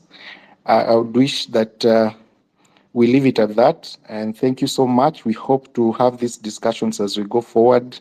I wish to appreciate the advocates who have been in the forum and answering the questions and interventions that have been raised by the members of the public and the different experts who have participated in this process. Thank you and enjoy your afternoon.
how is the message Ruto must go going to be affected? So do we really mean Ruto must go home, or how is the message Occupy City Cabanas or Occupy Parliament or something packaged?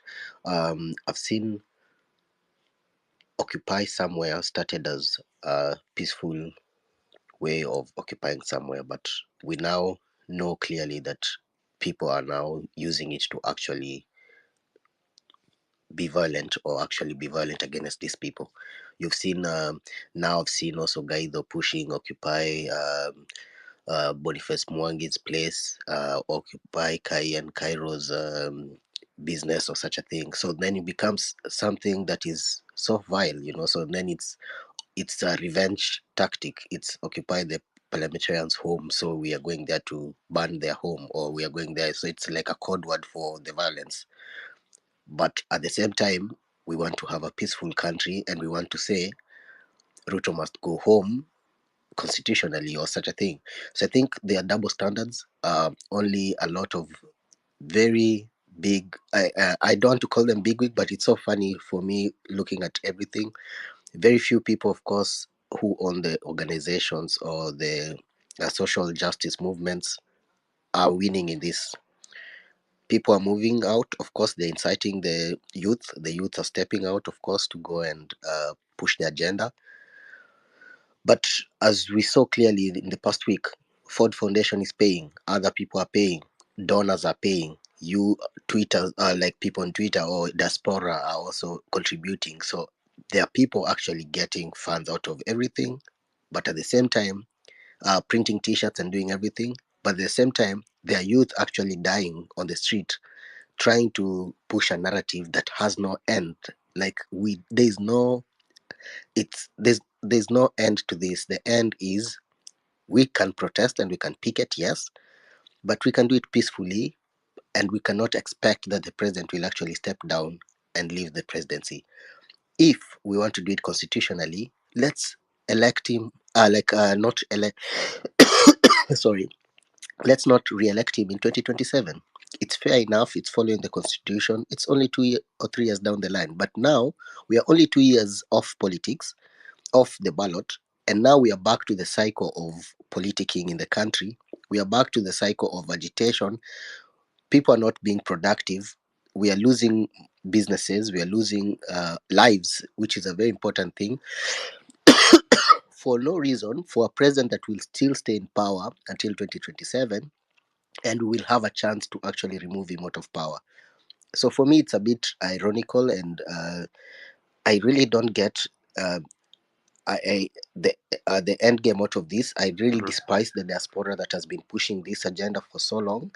I despise them for so much, a lot that I've even not spoke on their platforms, because they're fueling or inciting the youth in the country. I understand that there are issues accountability, but we expect the same president to look at the issues accountability. So we can protest, we can do whatever, but let's have petitions. Let's write something to him, like Mariam said.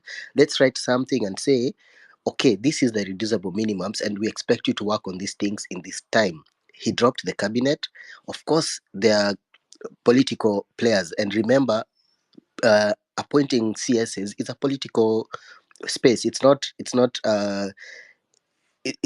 He won't appoint everyone in the country, so it's a political space. He will choose technocrats. Akina Kindiki are all technocrats. They are professors in the field that they're working in.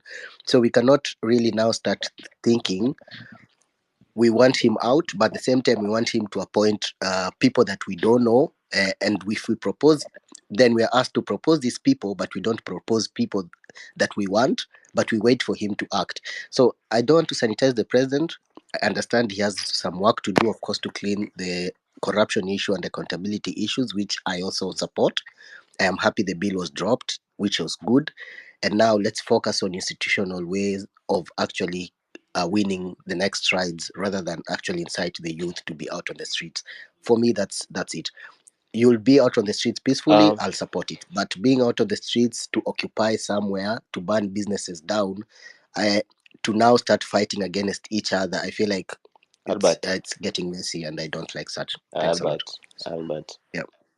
Me, personally, and I want to answer you as I go to the next person. I'm not full of answers, but this is how I've been seeing people trying to be on the borderline or try to push the side of the leaderless kind of thing to come to their side. One is I've been reading what people are saying. So especially on the Kindiki matter, the others like Aden Duale, etc. Me, I don't want to go there because it's clear they are not fit for purpose entirely. We are looking at these Wanyama, things from the point of let me just finish first. let We me are ask. looking. Let me ask as you answer. Yeah. Mhm. Have you seen the Somali business? Not really Somali. I don't want to tag them Somali, but rather the Kenyan Somali businesses that have risen up in the east side of Nairobi. You've seen what Isili has become. Mhm. Don't you think those are capital owners? A whole block of voters, a whole block of capital owners in the country. The businesses are running. You've seen how many buildings in Kilimani or Kilelesha are all owned by a certain group of people. Yeah. But my question is this, and this is where I come in with.